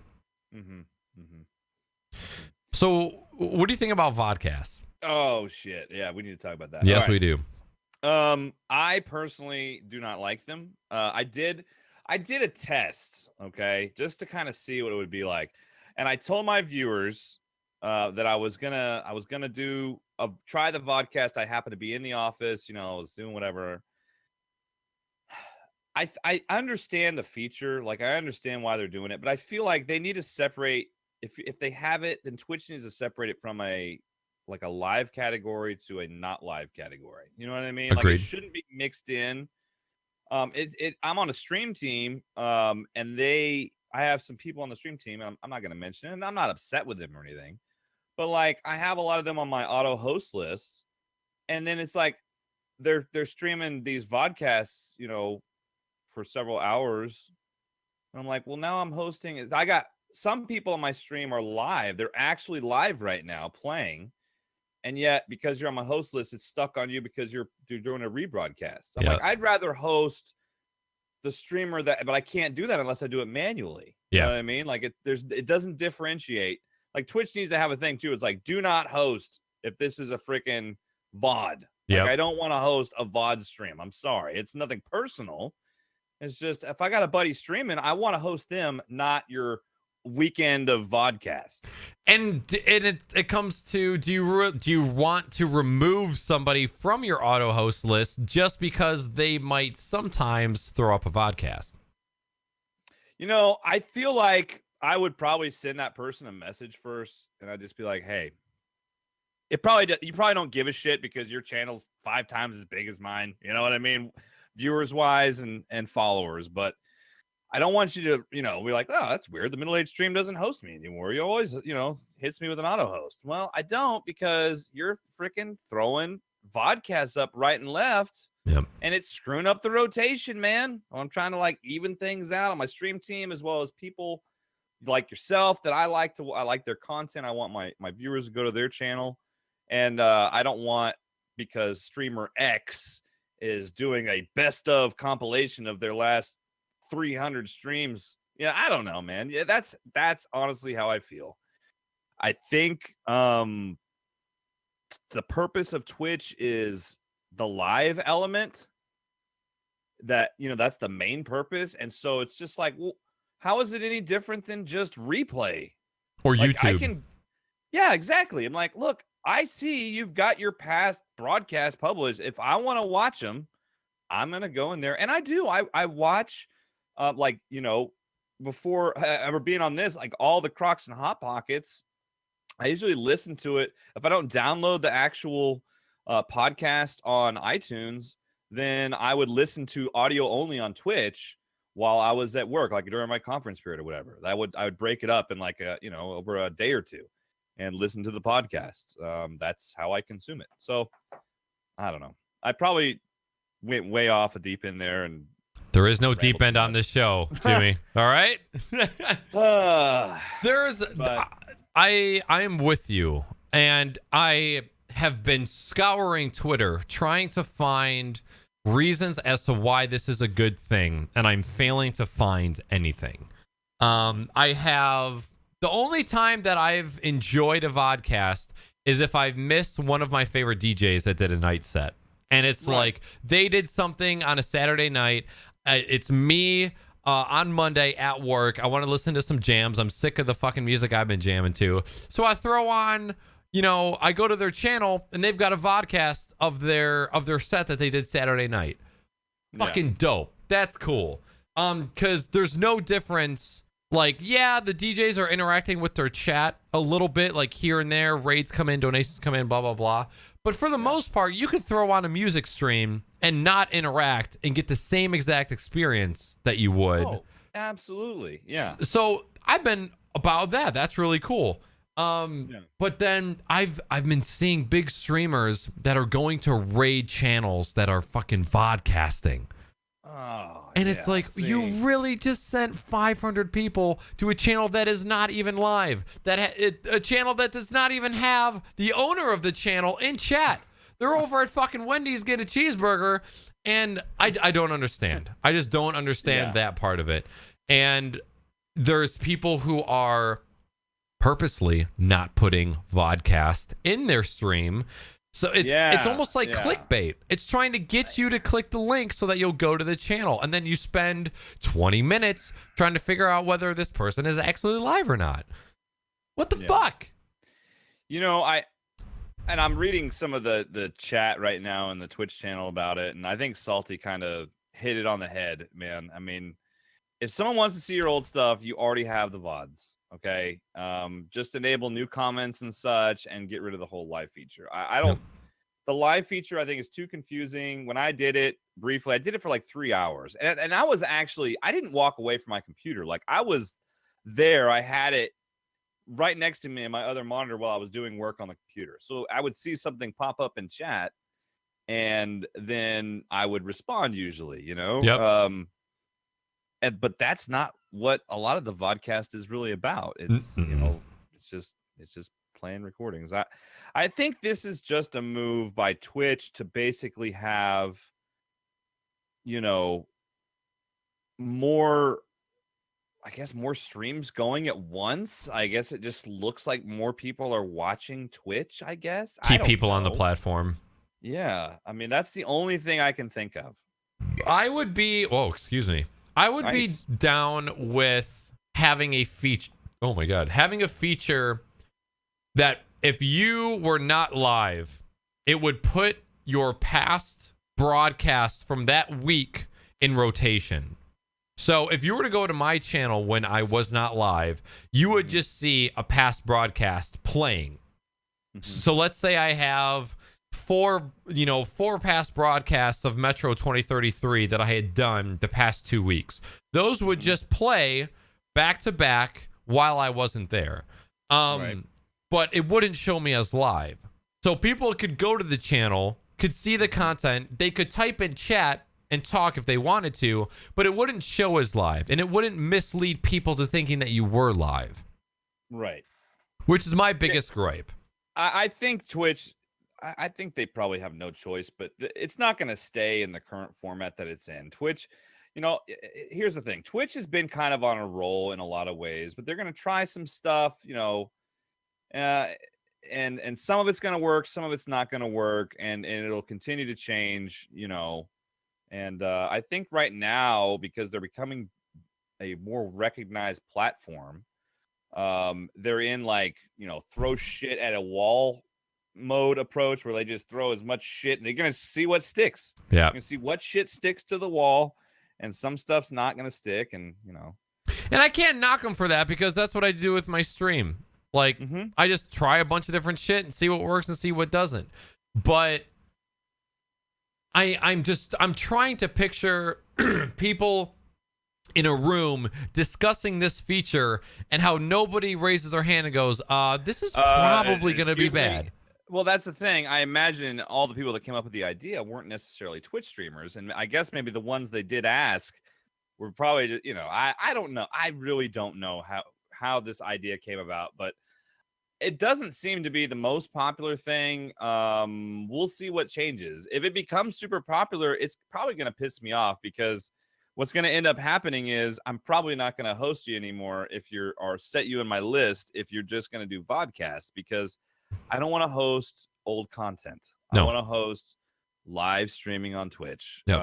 And that's why I use the auto host feature. I don't want to auto host a channel that's not live. There was going back to the rebroadcasting of music. Future Man used to rebroadcast his DJs in space, which is basically anywhere from 2 to 5 hour DJ set with multiple people. I've watched a few of those. Yep. And like sometimes he would rebroadcast and say, "Hey, I'm not going to be here," because you can't take those DJ sets and upload them to YouTube because they'll get copyright stricken to fucking hell. So the only way you can replay those is through a rebroadcast on Twitch. So sometimes he would, more often than not, he would hang out in chat and actively talk to people that entire set. So anywhere from 2 to 5 hours. And I was like, that is fucking cool, because his attention is not on what he's doing. His attention is on his chat, actively engaging people. I was like, that's really cool. He doesn't have to do that. He could say, hey, if you didn't make the show, then you didn't make the show. Deal with it. I'm going to fucking Wendy's. Right. I'm going to fucking Wendy's and getting me a fucking salad. If you do that, you're fucking dead to me. Why the fuck would you get a salad at Wendy's? But keep going. No. Okay. So that I thought was cool. So to an extent, I think the idea of vodcast is a cool idea. I don't necessarily think it's a good idea. I think it is a cool idea, and I'll pretty much leave it there. But yeah, there's been a lot of times where I've gone to a channel, it's been a vodcast, nothing in the title, nothing in their tweet saying that it's a vodcast. People describing them going live as being live and not being as a vodcast, and that makes me want to unfollow your channel, because that makes me feel like that is your only way of getting people to watch your stuff, and it's deceiving, and I want nothing to do with that. Yeah. No, I totally agree, man. Totally agree. 6 Max. I know, I just saw that. Good shit. What up, dog? All right. So, and then we kind of already went over the affiliates as far as game purchases. This is something I've been talking to every single person, and chat is probably fucking sick of hearing me talking about this. But the reason I like asking this question so much, and the reason why I ask many questions over and over and over when I'm talking to somebody new, is I am very open to having my opinion changed. I am not married to my opinions. I am more than welcome to hear them being changed, because I like to hear other people's perspectives. What is your opinion on the Twitch affiliate program? Where do you stand with it?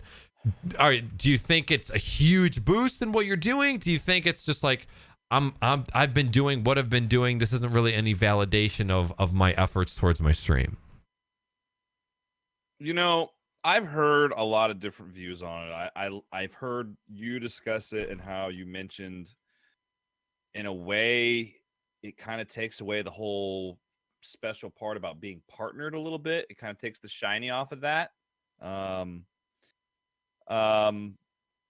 the same time, though, for me, it's good. I mean, for I think if you're like a streamer like myself, who has not a huge following, but I mean a small following, and has a fairly active chat, I see it's a way to kind of like, it helps me out with the whole bits thing. I mean, that's not going to be a life changer for me. I mean, streaming is a hobby, but I think opening up bits for the affiliates is great. I'm interested to see where they take the whole thing with the whole sub thing, though, and because it's supposed to be, at some point, the affiliate program means that people can actually subscribe to you and then get an emote, if I'm not mistaken. Yep. Eventually, yeah. I don't know when that's coming. And I think in a way that's probably to take away stuff from like the game wisp and stuff like that. That kind of it's like a side market that's developed for non-partnered streamers. Yep. I think that's Twitch's way of like, well, we'll just take that out of the equation and we'll take that money. But I mean, I think it's for the most part positive, but I understand why some people have issues with the Twitch affiliate program. But the reality is, my logic is very circular, and I try and look at like what is the bottom line. I think the bottom line is this: whether the Twitch affiliate program is around or not, you still got to be focusing on your stream and what you're doing. And I mean, if you're a streamer on Twitch, you're competing against yourself. That's your biggest freaking competition. Mm-hmm. You want to have a good stream, then you figure it out. But whatever someone else does or what they're involved in, that doesn't have anything to do with your stream. Exactly. Yep. You focus on getting better yourself, and you do that, and everything's hunky dory, and everything else will take care of itself. I think that's what people, I really didn't do a good job of answering your question. I think overall it's a good thing, but I totally understand the drawbacks to it. And, and there's a part of me too that's like, man, I don't know. I mean, maybe in a couple of years, maybe I'll get partnered on Twitch and maybe it just won't be that big a deal because, with this whole program now, I don't know. But I think it's cool to have a stepping stone, because if you have people who, yes, this is a hobby for me, but it's also a hobby I spend a lot of time doing, and I do put effort into it. I know it doesn't seem like it sometimes if you watch some of my streams, but it's like you don't mind a little reward here and there, right? Or a little pat on the back. Yeah, no, it's nice. No, you perfectly answered my question. And my reasoning for asking the same questions to multiple people is, again, one, I don't mind my opinion being changed. Two, I encourage anybody that comes on the show, or even people in chat, to challenge me and ask me to explain why I think a certain way. Because I want people to have faith that when I say I feel a certain way, I have reasons to back up why I feel a certain way. And at the same time, if you happen to answer a question that I've been asking multiple people, you might have a different perspective that enlightens me and changes my perspective. Better yet, you might have something that changes the way somebody in chat might be feeling, because we might have people that think a certain way about a certain subject, but you might bring something new to the table that makes somebody in chat or somebody that's listening to this later think about it a certain way. And that's what I'm really encouraging people to do, is to try and have an open mind when it comes to releases like this, to try and look at it from multiple perspectives and try to look at the whole picture before having a narrow mindset. Oh, dude, I mean, that's something I try and teach. It's a lot easier with high school kids to kind of, they're a lot more open-minded than adults. I mean, kids, it's one of the reasons I enjoy teaching, because, a lot of times I'm telling them stuff in class and they're like, whoa, really? I'm like, yeah, that happened. Yeah, dude. And I tell them, don't be afraid to have an opinion. I mean, it's okay to change your opinion too, Yep. And the way you feel today may not be how you feel about it, in tomorrow or 10 years from now. I mean, it's okay. Just know it's okay to change your mind. Yep. Yep. It's much more admirable to see somebody who is willing to change their mind and willing to take that criticism because they've switched the way they thought about something, than somebody who just blindly defends something that they really don't really believe in. Yeah, no doubt. Good shit. Well, kind of moving on to what's been going on right fucking now as far as E3 is concerned. There has been a shit ton of shit that has been going on. A lot of exciting stuff. I was blown away by a lot of stuff I saw today. And today was really the only day that I've sat down and watched. I wasn't even watching the entire time, working on stuff for the show and stream deck and shit. I think it just started, didn't it? I think the only thing that's been shown right now is Ubisoft and Microsoft, right? Oh yeah, you're right. Because a lot of the stuff yesterday has just been like pre-show stuff. Yeah, nothing yeah, too yeah. concrete.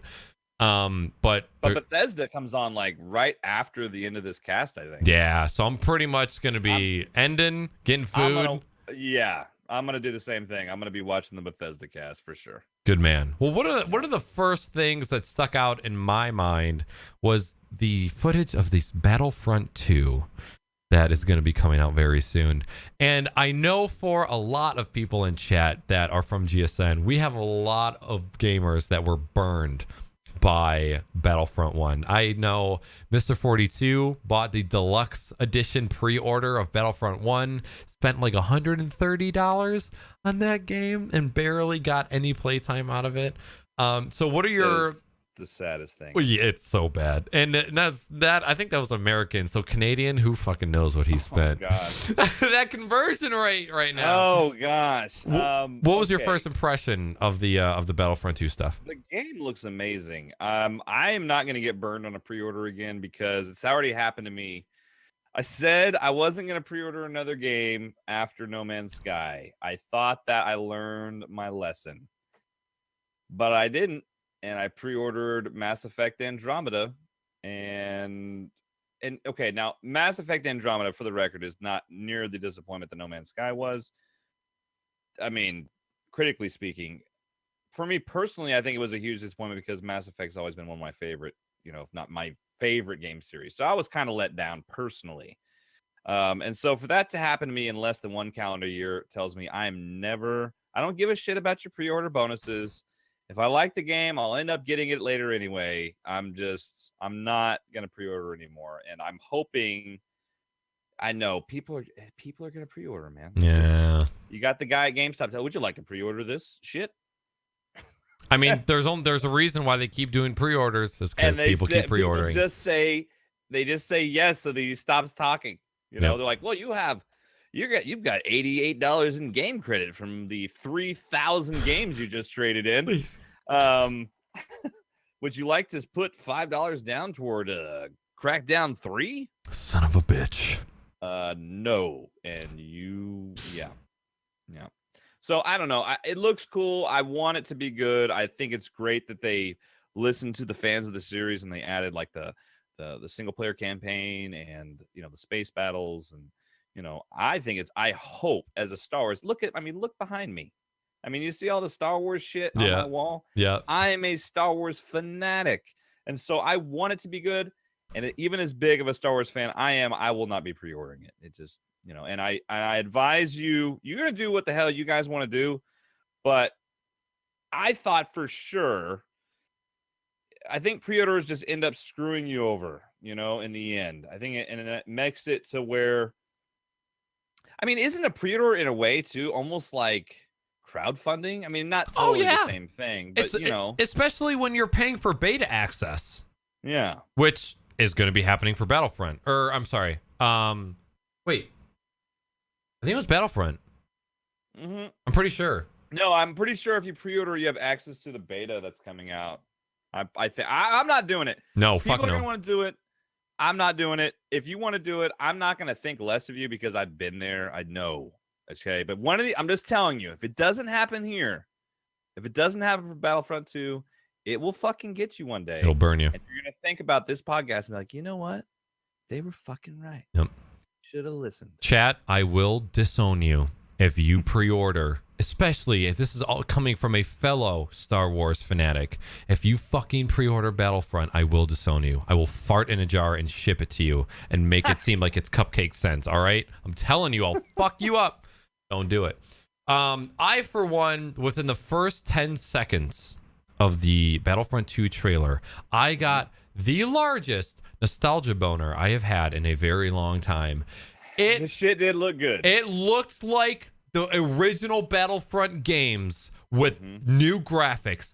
I lost my fucking mind. I had no idea they were bringing Clone Wars and Droid Army into this fucking game. They're bringing prequel shit, original trilogy, and sequel trilogy. Darth Maul out of the fucking woodwork. Holy fuck.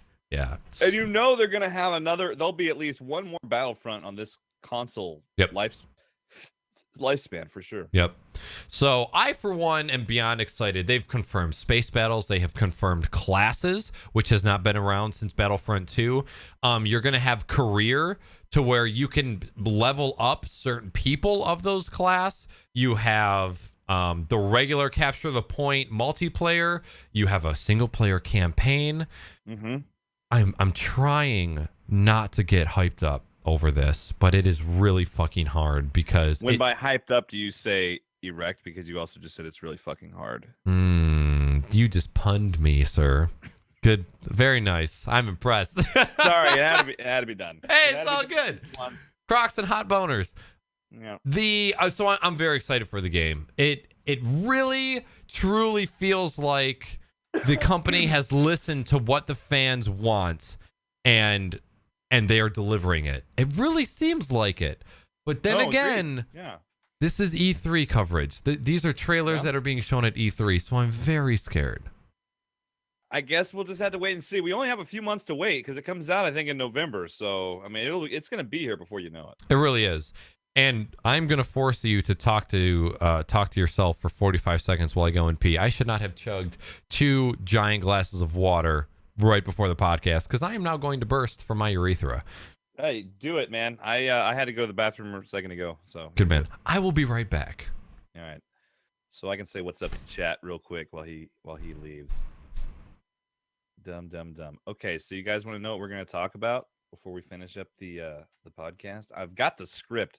He has like a secret script that he sends out. I can let you guys know some of the secrets on this shit.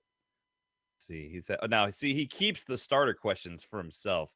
It even says on the script, says starter questions for guests, and then it's got the little sub icon. Knackers has these. Like he doesn't want you to know what the questions are going to be. Of course, I knew because I watched the last podcast, so foiled his plans.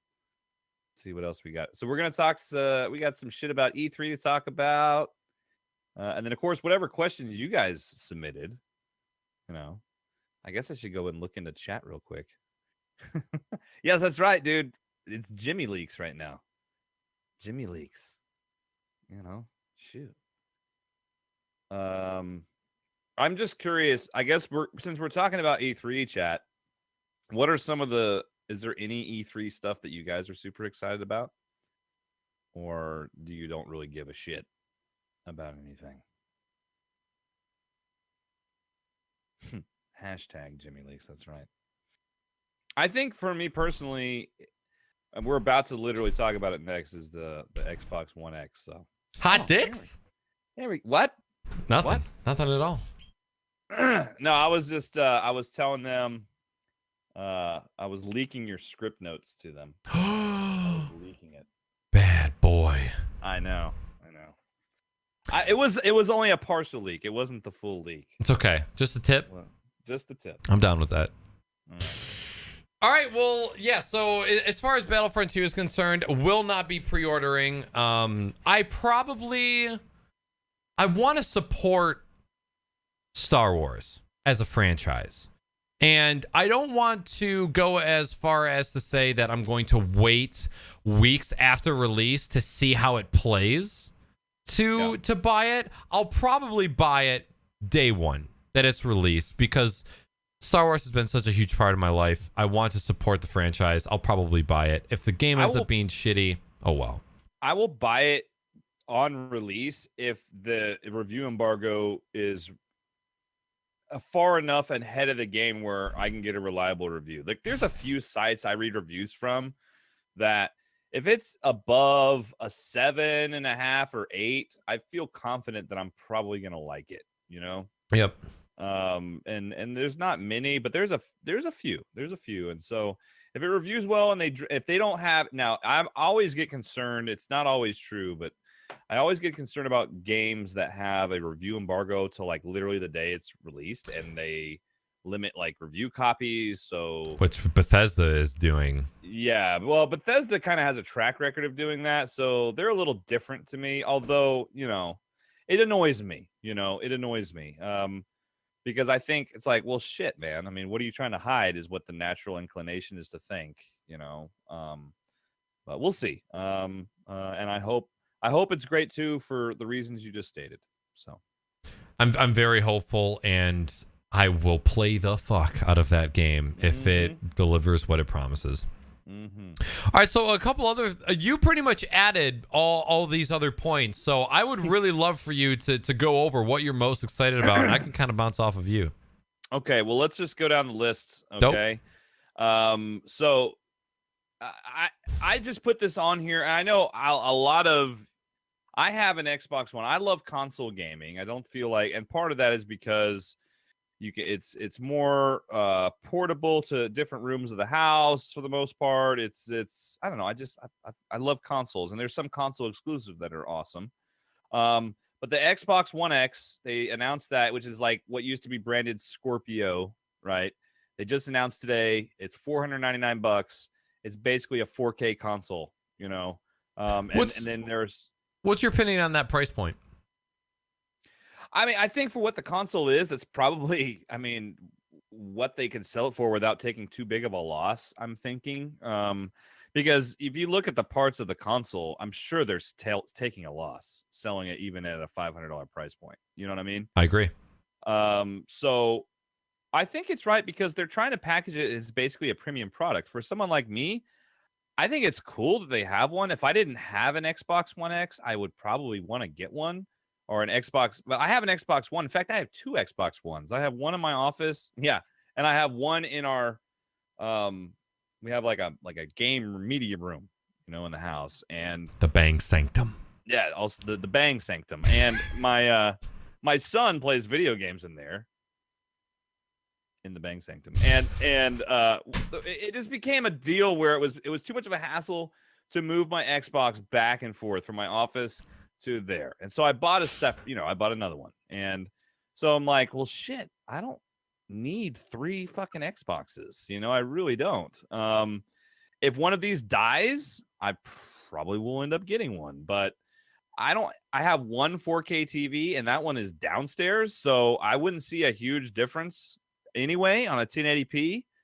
I don't know. I think if you have a gaming computer, there's no point. If you don't have a gaming PC and you have a nice 4K TV, hell yeah, get your ass an Xbox One X, man. Yep.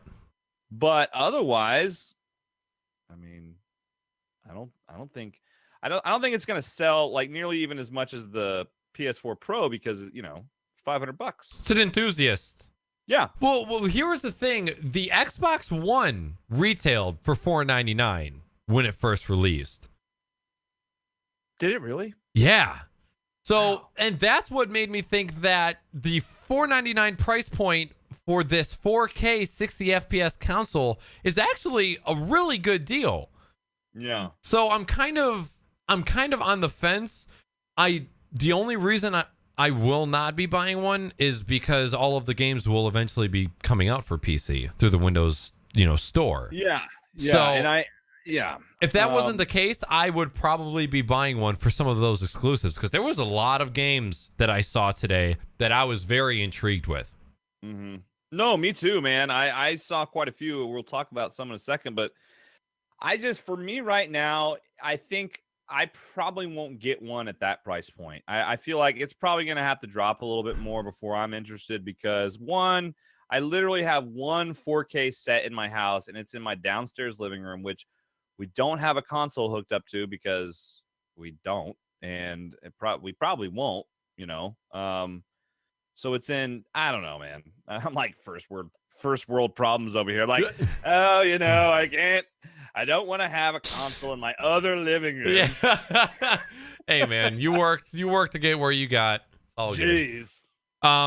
Paul just brought up a great point. So the $499 was with the Kinect.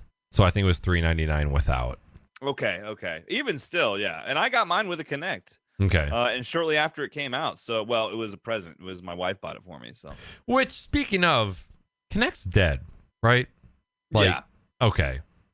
In fact, you can't even so my Kinect I've had since the beginning of Xbox One, and it doesn't even work really that often anymore. Sometimes it turns on, sometimes it doesn't.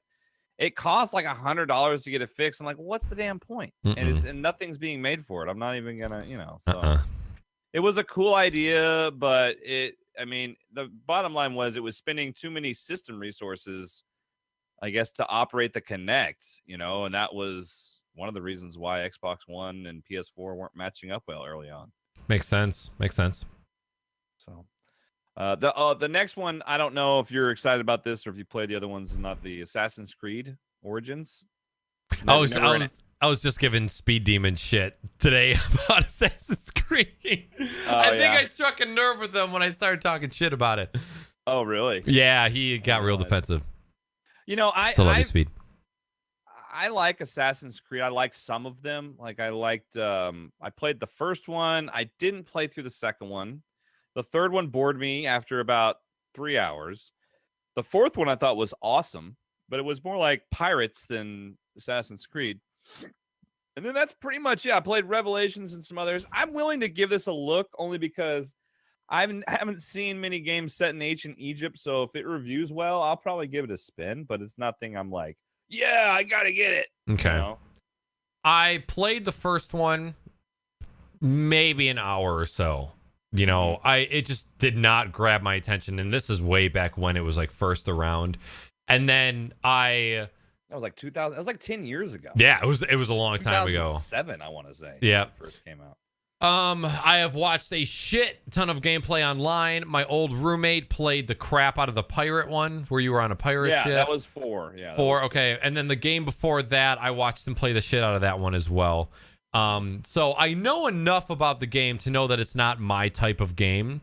But the internet has spoken when it's come to the past 3 or 4 iterations of that game, of them being very cookie cutter like and being all very much the same with not much extra to offer. Yeah. And when it comes to that sort of review on a game, I don't have to play the game to realize that's probably what it's about. If 80 to 90% of the internet is saying these games are all kind of the same and they're not that great, and they're not, I don't think I ever saw anybody say that they were bad games. No.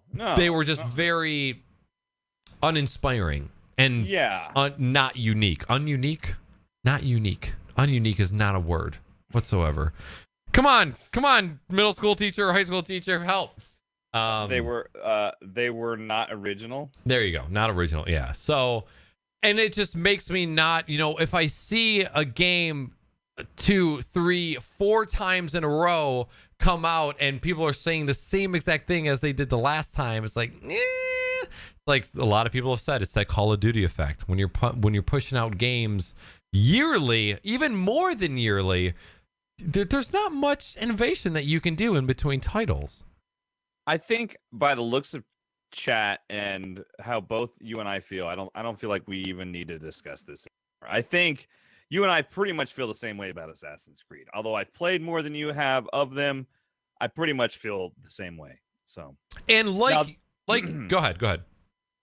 Oh no, you go ahead. I was gonna say, like you, if it's getting okay reviews, I'm willing to give it a shot. I will not write off the series or the title as a whole, but I'm going to be very skeptical and very hesitant to drop $60 on a game that has had a very bad track record. No doubt.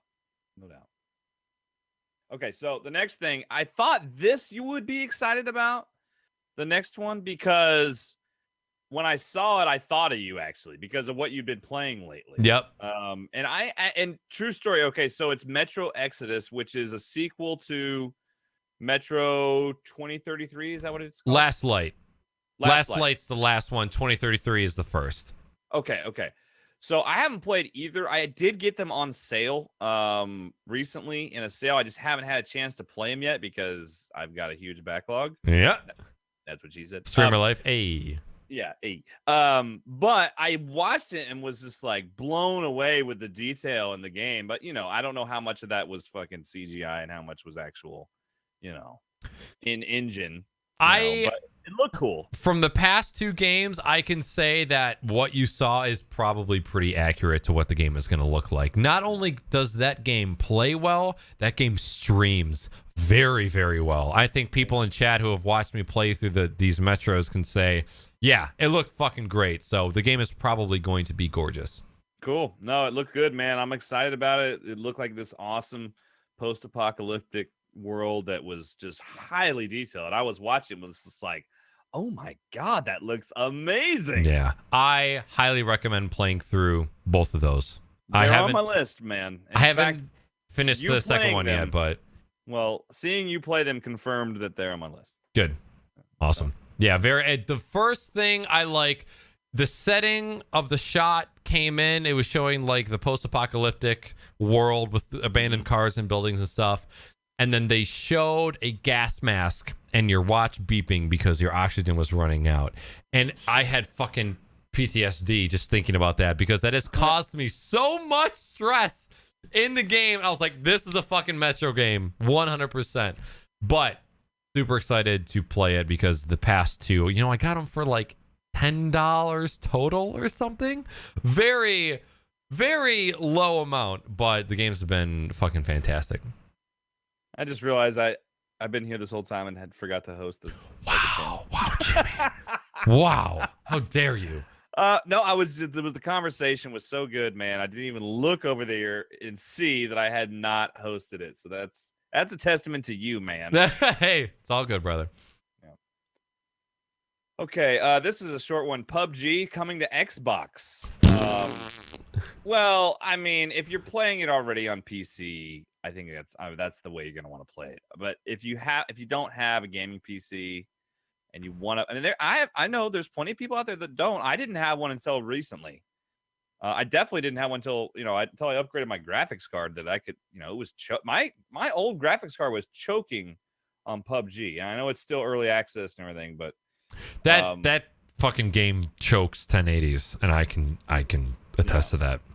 So, but I think it's cool because it's opening up what is a really cool game to a much broader market, which I think is cool. So if you don't have, I think that'd be cool to have. I mean, you got an Xbox One X with a freaking 55-inch 4K TV in your living room. You want to play some PUBG on that shit? I mean, that sounds fun, My only reservations with this, and the reason why I gave it a fucking, gladiator thumbs down, is because they're developing a game for another platform when they haven't even finished developing it for the primary platform. Hey, knackers. I know, exactly. When me and Weenie were talking about it, I was like, well, somebody's running out of money, even though you had fucking millions of dollars in pre-sales. So it kind of irks me because they collected money for an unfinished game, and they're obviously using it to develop it for another platform. But the Player Unknown development company has not steered me wrong. They've been very open and transparent with their development in the game so far. So I will give them the free pass. But when I first saw it, I was like, okay, if this can't run on $1,000 gaming PCs, how's this shit gonna run on a console? Yeah, please. No, look, I think it's cool. I think that I mean, I think there's more good than bad. I think with it coming to console.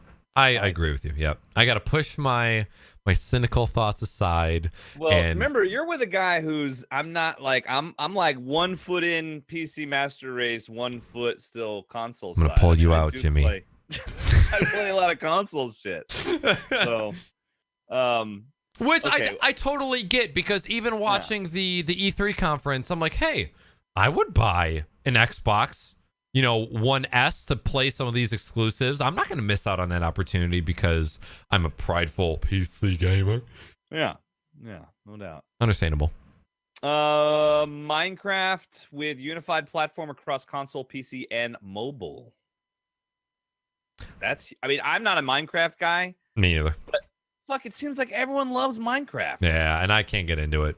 I can't either, but everyone loves it, so I figured now you can fucking play that shit on anything, and it's unified. Yep. Holy shit! Holy hell!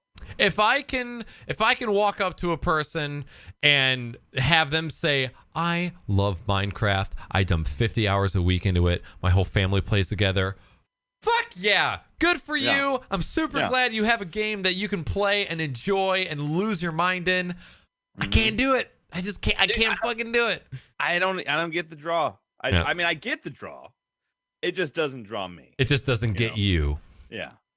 My son plays it. He's on that shit, dude. My son plays it. He's 6. He plays on. He's getting my wife to play it. Like I saw them earlier today watching YouTube videos about how to like make like turrets in a castle. Okay, I'm like, what are you watching? And she's like, well, I gotta make this. I gotta help my Frankie make this turret. I'm like, turret for what?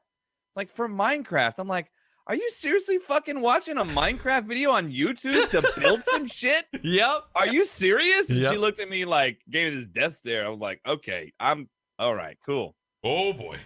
All right. But yeah, not my thing. I think it's cool that they're making it cross-platform like that because that's only going to make it more accessible again for more people. Yep. And that is a game that is just blown up. I mean, since it came out. It's one of the highest earning revenue games of all time. And it started with just like one dude, right? One dude, yep. It's just crazy. Let's see. Okay, well, we'll move on. Anthem, the new BioWare IP, which I didn't watch. Let me preface this by saying I only had a moment when they were doing this live. I haven't watched the gameplay or trailer. I didn't watch this I think they released it in the EA briefing also. But it's like Destiny. It is. And I think it's their answer to Destiny. Yeah. Yeah, they played it. The EA had a section at the end of the Microsoft press conference where they showed this game.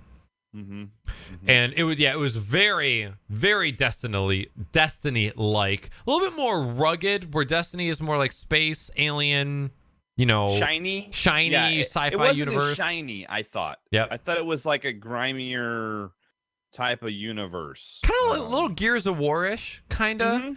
Yeah. Very mechanical, very, very rugged. I'm torn because I had been intrigued by Destiny for a very long time, and when I saw Destiny 2 coming to PC, I was very much on board with it. So me and I can't remember, it was either 42 or Weenie, or maybe we were just talking about it in the GSN Discord, but that game, it felt like I was watching a reskin of the Division E3 release, of like the overly scripted, like playing with my friends kind of open world RPG. It was just very, I don't know, it felt like I was watching the Division be re-released as another game and just reskinned. And we all know how the Division release went. And I'm just very surprised that at this point in time, where gaming is, where streaming industry is, they aren't bringing in streamers to play these games to have featured on these E3 releases. Like, doesn't that seem like a right play? To have an authentic group of streamers who usually game together play these games and then use that as the advertisement front? Well, they did actually have some YouTube people on the there were YouTube celebrities doing some of, I think it was EA's press event. Okay. I didn't watch any of EA's. But this one, I think a lot of what they showed, like I'm pretty sure I don't know. I didn't watch the whole thing, so I didn't hear the dialogue and how stilted it probably was. It was weird. Yeah. It was just like, ugh. But, I'm interested. But when I heard, at first I didn't know what to think of it. And then I watched a little more and was like, okay, it's like Destiny. But I don't play Destiny because Destiny is basically like an MMO shooter. Yes. Yep. And I don't play MMOs because, one, I have too short of an attention span. And two, there's just too many fucking games to play. I feel like MMOs, you got to sink so much time into that one game, it barely leaves time for any other game. Yeah. And that's how I feel about MMO. I mean, I get it. I know why people like them. I'm not saying that they're bad games. I just, I can't devote that much time to one game, I'm thinking back to, I have never seen a commercial or an ad spot for PlayerUnknown Battlegrounds. The videos that speak for that game the most are compilation videos of gamers and streamers playing the game with their most epic moments all stitched together. And, the robot in chat's talking about how they had people that froze, and I'm not talking about live playing the game during the event. I'm saying bringing in streamers beforehand, having them playing through a test run of the game, recording that content, and using that as an advertisement. Oh, absolutely. That would be much better than the stilted like live look of someone bumbling through. Like, who gives a shit? Darken the theater, throw it up on the screen, make it fun to watch. Yeah. Because the way that these scripted people are playing the game with their friends is nowhere near the actual experience of gamers and streamers playing this with their friends, either on their own or with, on stream. So I'm just surprised that they haven't done that yet. Because who do you think a gamer is going to relate to more? A 35, anywhere from like a 35 to 45-year-old game developer who's not really a gamer trying to play out these scripted scenes, or authentic, I shouldn't have thrown an age out there because a lot of Twitch is made up between people from, 20 to 40. Don't you think it would make more sense to have relatable streamer or YouTube names playing these games as the advertisement rather than these like very unauthentic, forced, scripted dialogue of these game releases? It just seems very, very unorthodox. No, I agree with what you're saying. I think that, hey, Leroy. Yeah, throwing that cat stamp, throwing it on your mic. Put your asshole in my mouth. It's how I like it, bud. Thank you. I think they're learning. I think, a lot of it just has to do with who's in charge of PR and that shit. I mean, Microsoft, I thought this year did a better job than they've done in recent years because they mainly just showed videos of gameplay and demos and they didn't spend a ton of time with people talking. They showed a lot more games and actual gameplay. That's what people want to see at these events. They don't want to hear a bunch of people fucking talking. They want to see the games, a little bit of talking, tell us what the shit is. Now let's see it. Do you remember how much time they spent on the Kinect and using your Xbox as a media center and plugging your cable in? It was so cringeworthy, man. I remember. So bad. That was so bad. So yeah, to see them go, hey, we got a new console coming out. It's going to be this. Here's the specs. By the way, here's 15 console exclusives that we're going to be having. See you guys later. Let the games and the game trailers do the talking. They played that perfectly, in my opinion. They did.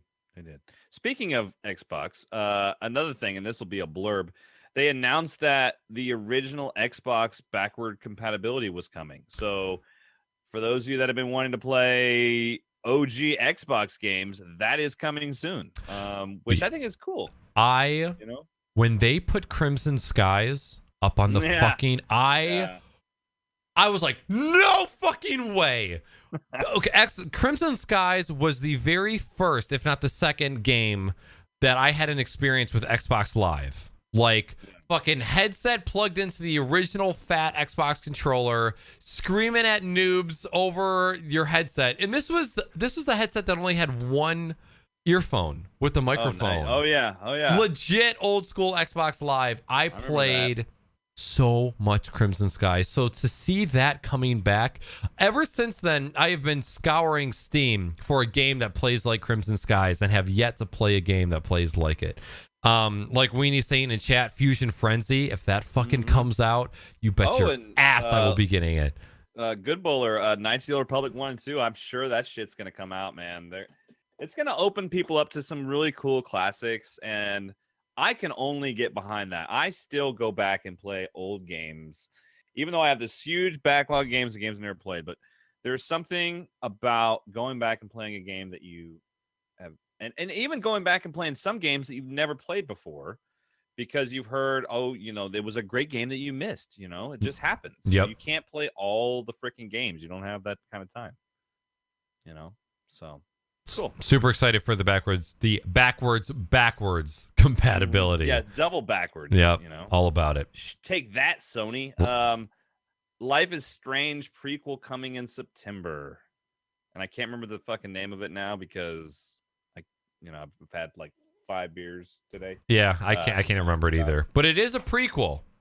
Yeah. So I guess there'll be a Jar Jar Binks sighting in it, perhaps. I have yet to play the first Life is Strange. I have so many people screaming at me. Oh no shit, bro. Are you serious? See, here's the thing: is I watched Robot stream it, thinking that I was never gonna play it. Know what's up. So I kind of know what's up, but there's a lot of people who are telling me that I need to just play it anyways, and I probably will. You should. Yeah. I think, I don't know. I mean, but yeah, I mean, if you've seen it, you kind of know what's coming. That's what she said. But yeah, it's still worth a playthrough. I think. I'll come back to it. Yeah, but now you can play the prequel, and then you can play the original. There we go. See? But what if there's spoilers?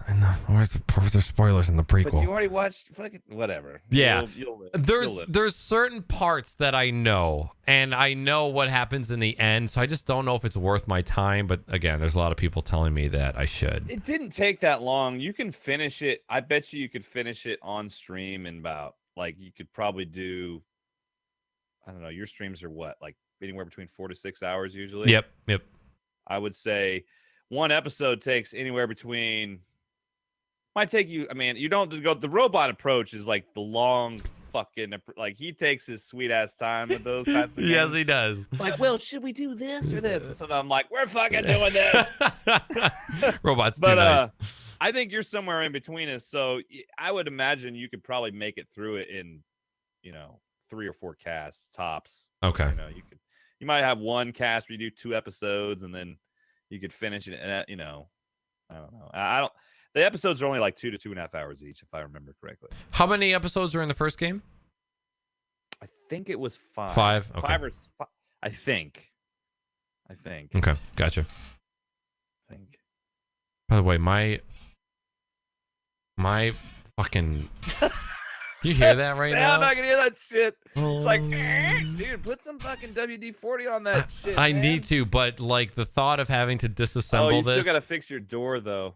Yeah. Fuck that door. I'm purposely leaving it unfixed just to trigger every single person who knows about it. I saw someone suggested you could get the beads, man. You could get the anal beads in the doorway.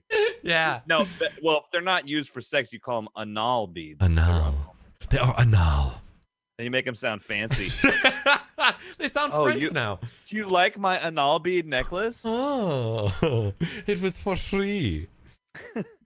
Okay. Okay. So this is the next one. There was a game called The Last Night. It was an indie game that they showed at, and I don't know if they've announced I don't know if it's exclusive to Xbox or not, but so Xbox exclusive. They had a bunch of different titles. They had Xbox exclusive, Xbox and Windows 10 exclusive, Xbox One launch exclusive. Yeah.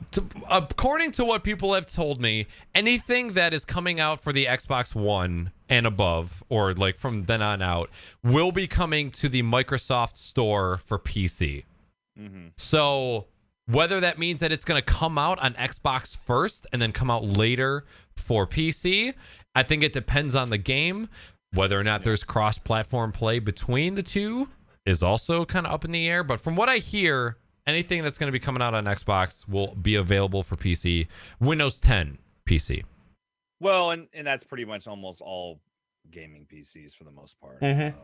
Modern PCs. So The Last Night, it was this amazing looking, it was like 2D art in 3D space. Yes. And it was really cool. The art direction looked cool. The game itself looked like it just grabbed me. Like the moment, like I didn't stop watching when they showed the little, and it's not coming out, I don't think, till like early next year. I want to say, maybe I think it said 2018. But guys, do yourselves a favor and go check out The Last Night. Please, if you didn't see that, it's something to get excited about. I don't get excited about a ton of games I've never heard of. I'm like, oh, but that one, I looked and I was like, oh, that shit looks really cool. Yep. You know? Anunnaki just said exactly what I was thinking. It looked like Blade Runner, like an 8-bit side scroller of Blade Runner. Yeah.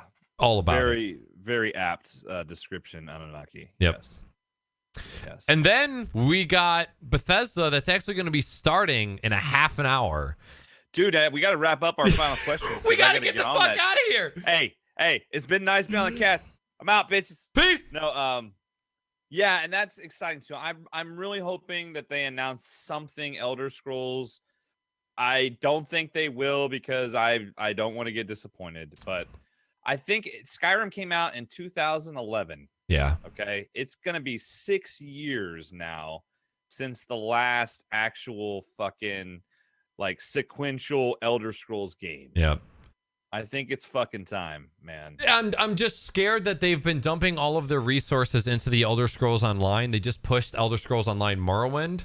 I know, man. They sure fucking did, didn't they? And I'm not into about it already, so. But I don't know if they're not doing Fallout, which I mean, they dropped They're Fallout done with 4. that deal. They're done. They're done with the DLC, right? They said that was it. Yeah, and they dropped Fallout 4 without any warning 2 years ago.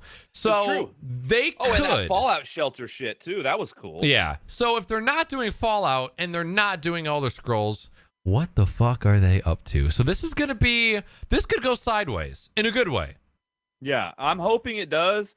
I hope that I freaking start, jumping up and down and be like, fuck yeah, it's gonna be awesome. But we'll see. I'm very much with you in wishing there is going to be another Elder Scrolls game. I'm very much on board. Yeah.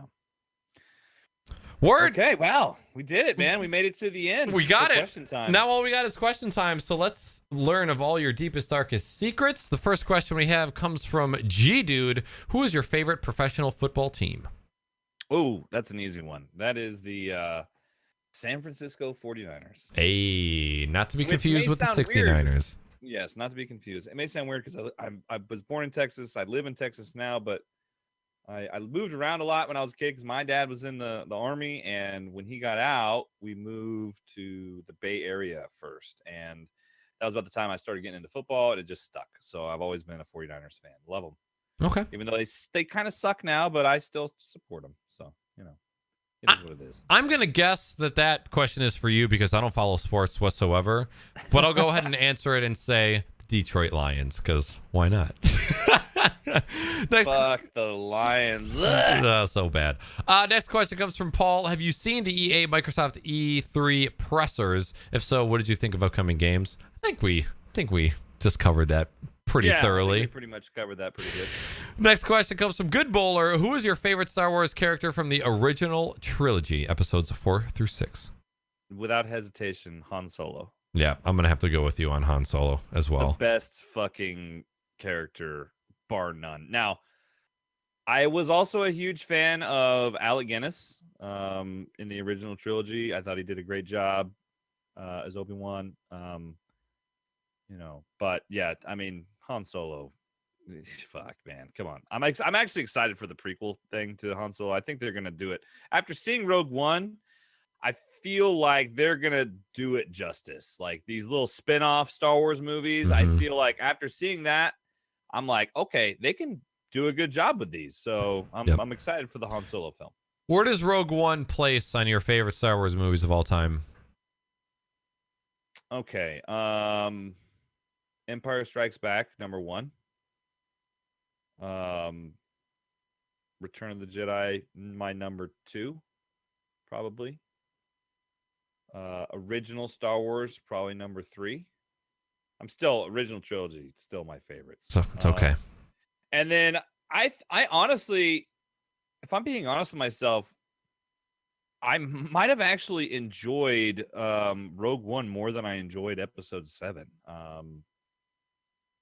I in some degree, in some parts I did, in some parts I didn't, but I don't know. Those two are kind of like the next, and then it gets kind of weird after that. But the prequel trilogy, the only one I actually really liked was Revenge of the Sith. The other two, Attack of the Clones and Phantom Menace, there's a lot of flaws with them. I love them because I'm a Star Wars fan, but they're flawed movies for sure. So. I am right there with you in thinking that I liked Rogue One better than Episode 7. Rogue One is my number 1 favorite Star Wars movie, if not tied with Empire Strikes Back. It's really good, and the only reason I think the only thing that's keeping it out of that for me is just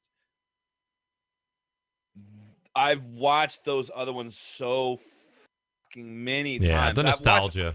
I've watched Rogue One probably about 4 times now total. And I'm sure I'll watch it a bunch more, but I don't think it'll even come close to how many times I've watched those other movies. You know, I don't think it's possible. Yeah. And I think if you were to grow up with Rogue One compared to seeing not prequels, the originals, it would be different. The original episodes 4 through 6, they just have that value of your childhood. No. All right, next question comes from Radioactive Bacon. Most hype for what E3 panel? Bethesda. I'm not even sure everyone who's doing a fucking panel. Can I look this up real quick? You can. Yep. Let me just so I can actually truthfully E3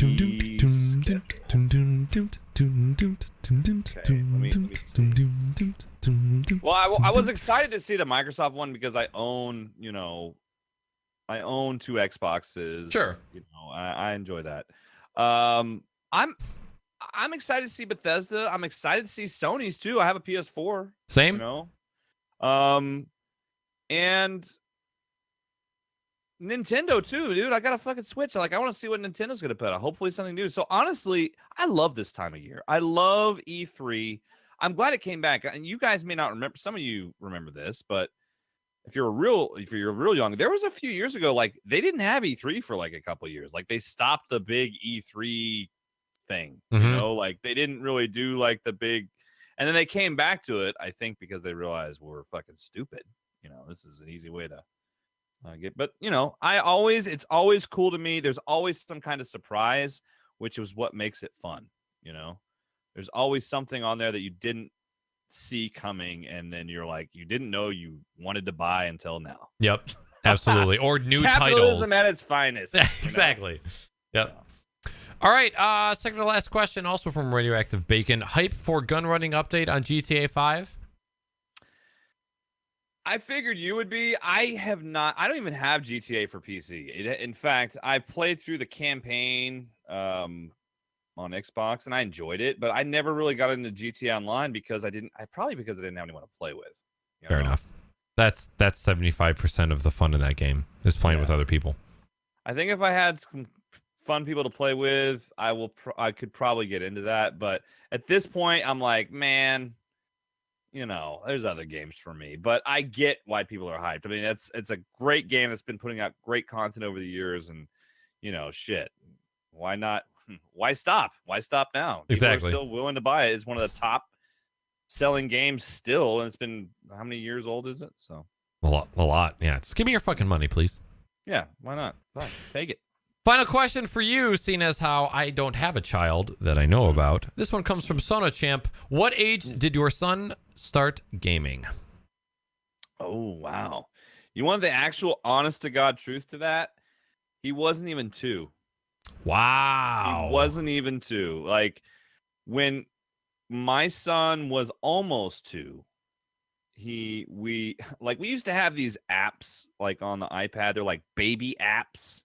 Like shit that's designed for little kids that are just learning how to use their hands and do shit, it's basic sounds and colors and whatever.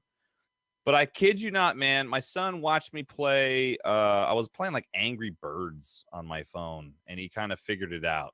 Like that's what, it was a game. And so he started pulling the shit back. And I think that was his first game he ever played. It was like Angry Birds. Wow. And just he figured out that was, and he wanted to do it over and over. So, I mean, he was probably just about 2 years old when he started. He played his first game, and it really hasn't been until recently that he's gotten into. He's struggled using a actual controller because he grew up on the touch. Exactly. All he's done is use, I mean, you should see my son when he's playing Minecraft on that shit. It's like Minority Report, where he's just freaking, swiping screens and doing shit, and he's going so fast. I'm like, oh my God. Seen kids try to play Minecraft on tablets? It's insane to me. Yeah, it's nuts. I watch him. I'm like, how do you do that? And he's 6. But now you see him with a controller, though. He struggles because they're not used. The young kids aren't used to using physical controllers. It makes sense why they would struggle with that. So, But yeah, that's hopefully that answers the question. That's a good question. Early on. All right. Yeah. All right, well, Chad, unfortunately, that brings us to the end of the show tonight. We appreciate everybody stopping by MiddleAgedStream. I'm going to give you one final chance to tell everybody who you are, where can we find you online, and what stuff do you have coming up? Okay. Well, before I even get to that, let me just real quickly say thank you for an opportunity to come on the show. I'm always been a big fan of Crocs and Hot Pockets, and it's kind of awesome to be a guest on the show that I listen to every week. So I'm excited, and it was cool to be here. I'm thankful. So thank you, man. You are very welcome, dude. It's an absolute pleasure to have you on. I can't wait. You're going to be here in less than a couple weeks.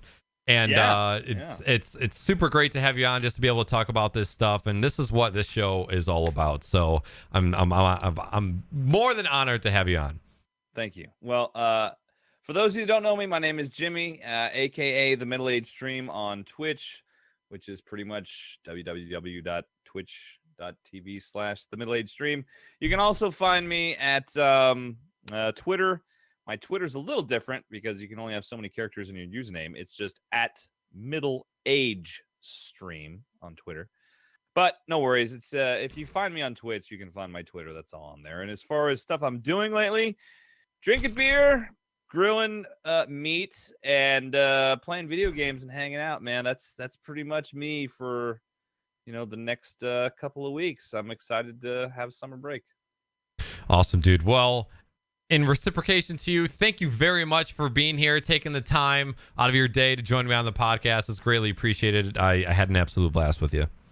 The same. I honestly can't believe we've been sitting here fucking talking for this long because it honestly does not feel like Doesn't it just fucking go? It just fucking I can't flows. believe it. I hear every guest say that. They're like, I'm like, okay, come on, your coined response. But it's true, chat. It really is true. I literally felt like I just sat down, and now I look at the clock, and it's been almost 3 hours. Holy shit. And I look at chat, and I see the people that have been here since minute one. Guys, thank you so much. Thank you for being here. It's an absolute pleasure to be your entertainment for your Sunday night. But that is going to wrap it up for tonight's show. Thank you for stopping by and hanging out with us. It's greatly appreciated. Thank you for the continued support of the show. I will be back with the homeboys next Sunday with episode 28 of the Crocs and Hot Pockets podcast. That will be a team deathmatch episode. And again, really appreciate everybody stopping by. It was a really good time. So get some sleep. If you're not sleeping, make sure you stay up for the Bethesda press conference that's going to be coming up in about 20 minutes. If you guys want to chat with some people who are going to be watching it over in the GSN Gaming Discord, we're going to have a lot of people that'll be talking about what's going on. We've been doing it pretty much all day. So again, thank you very much for being here and supporting the show. I will see you guys later. Middle Aged, give them a wholesome goodbye. Bye. Bye. Oh shit. Oh fucking Pro Streamer Stream Deck. Stream Deck fucking my ass.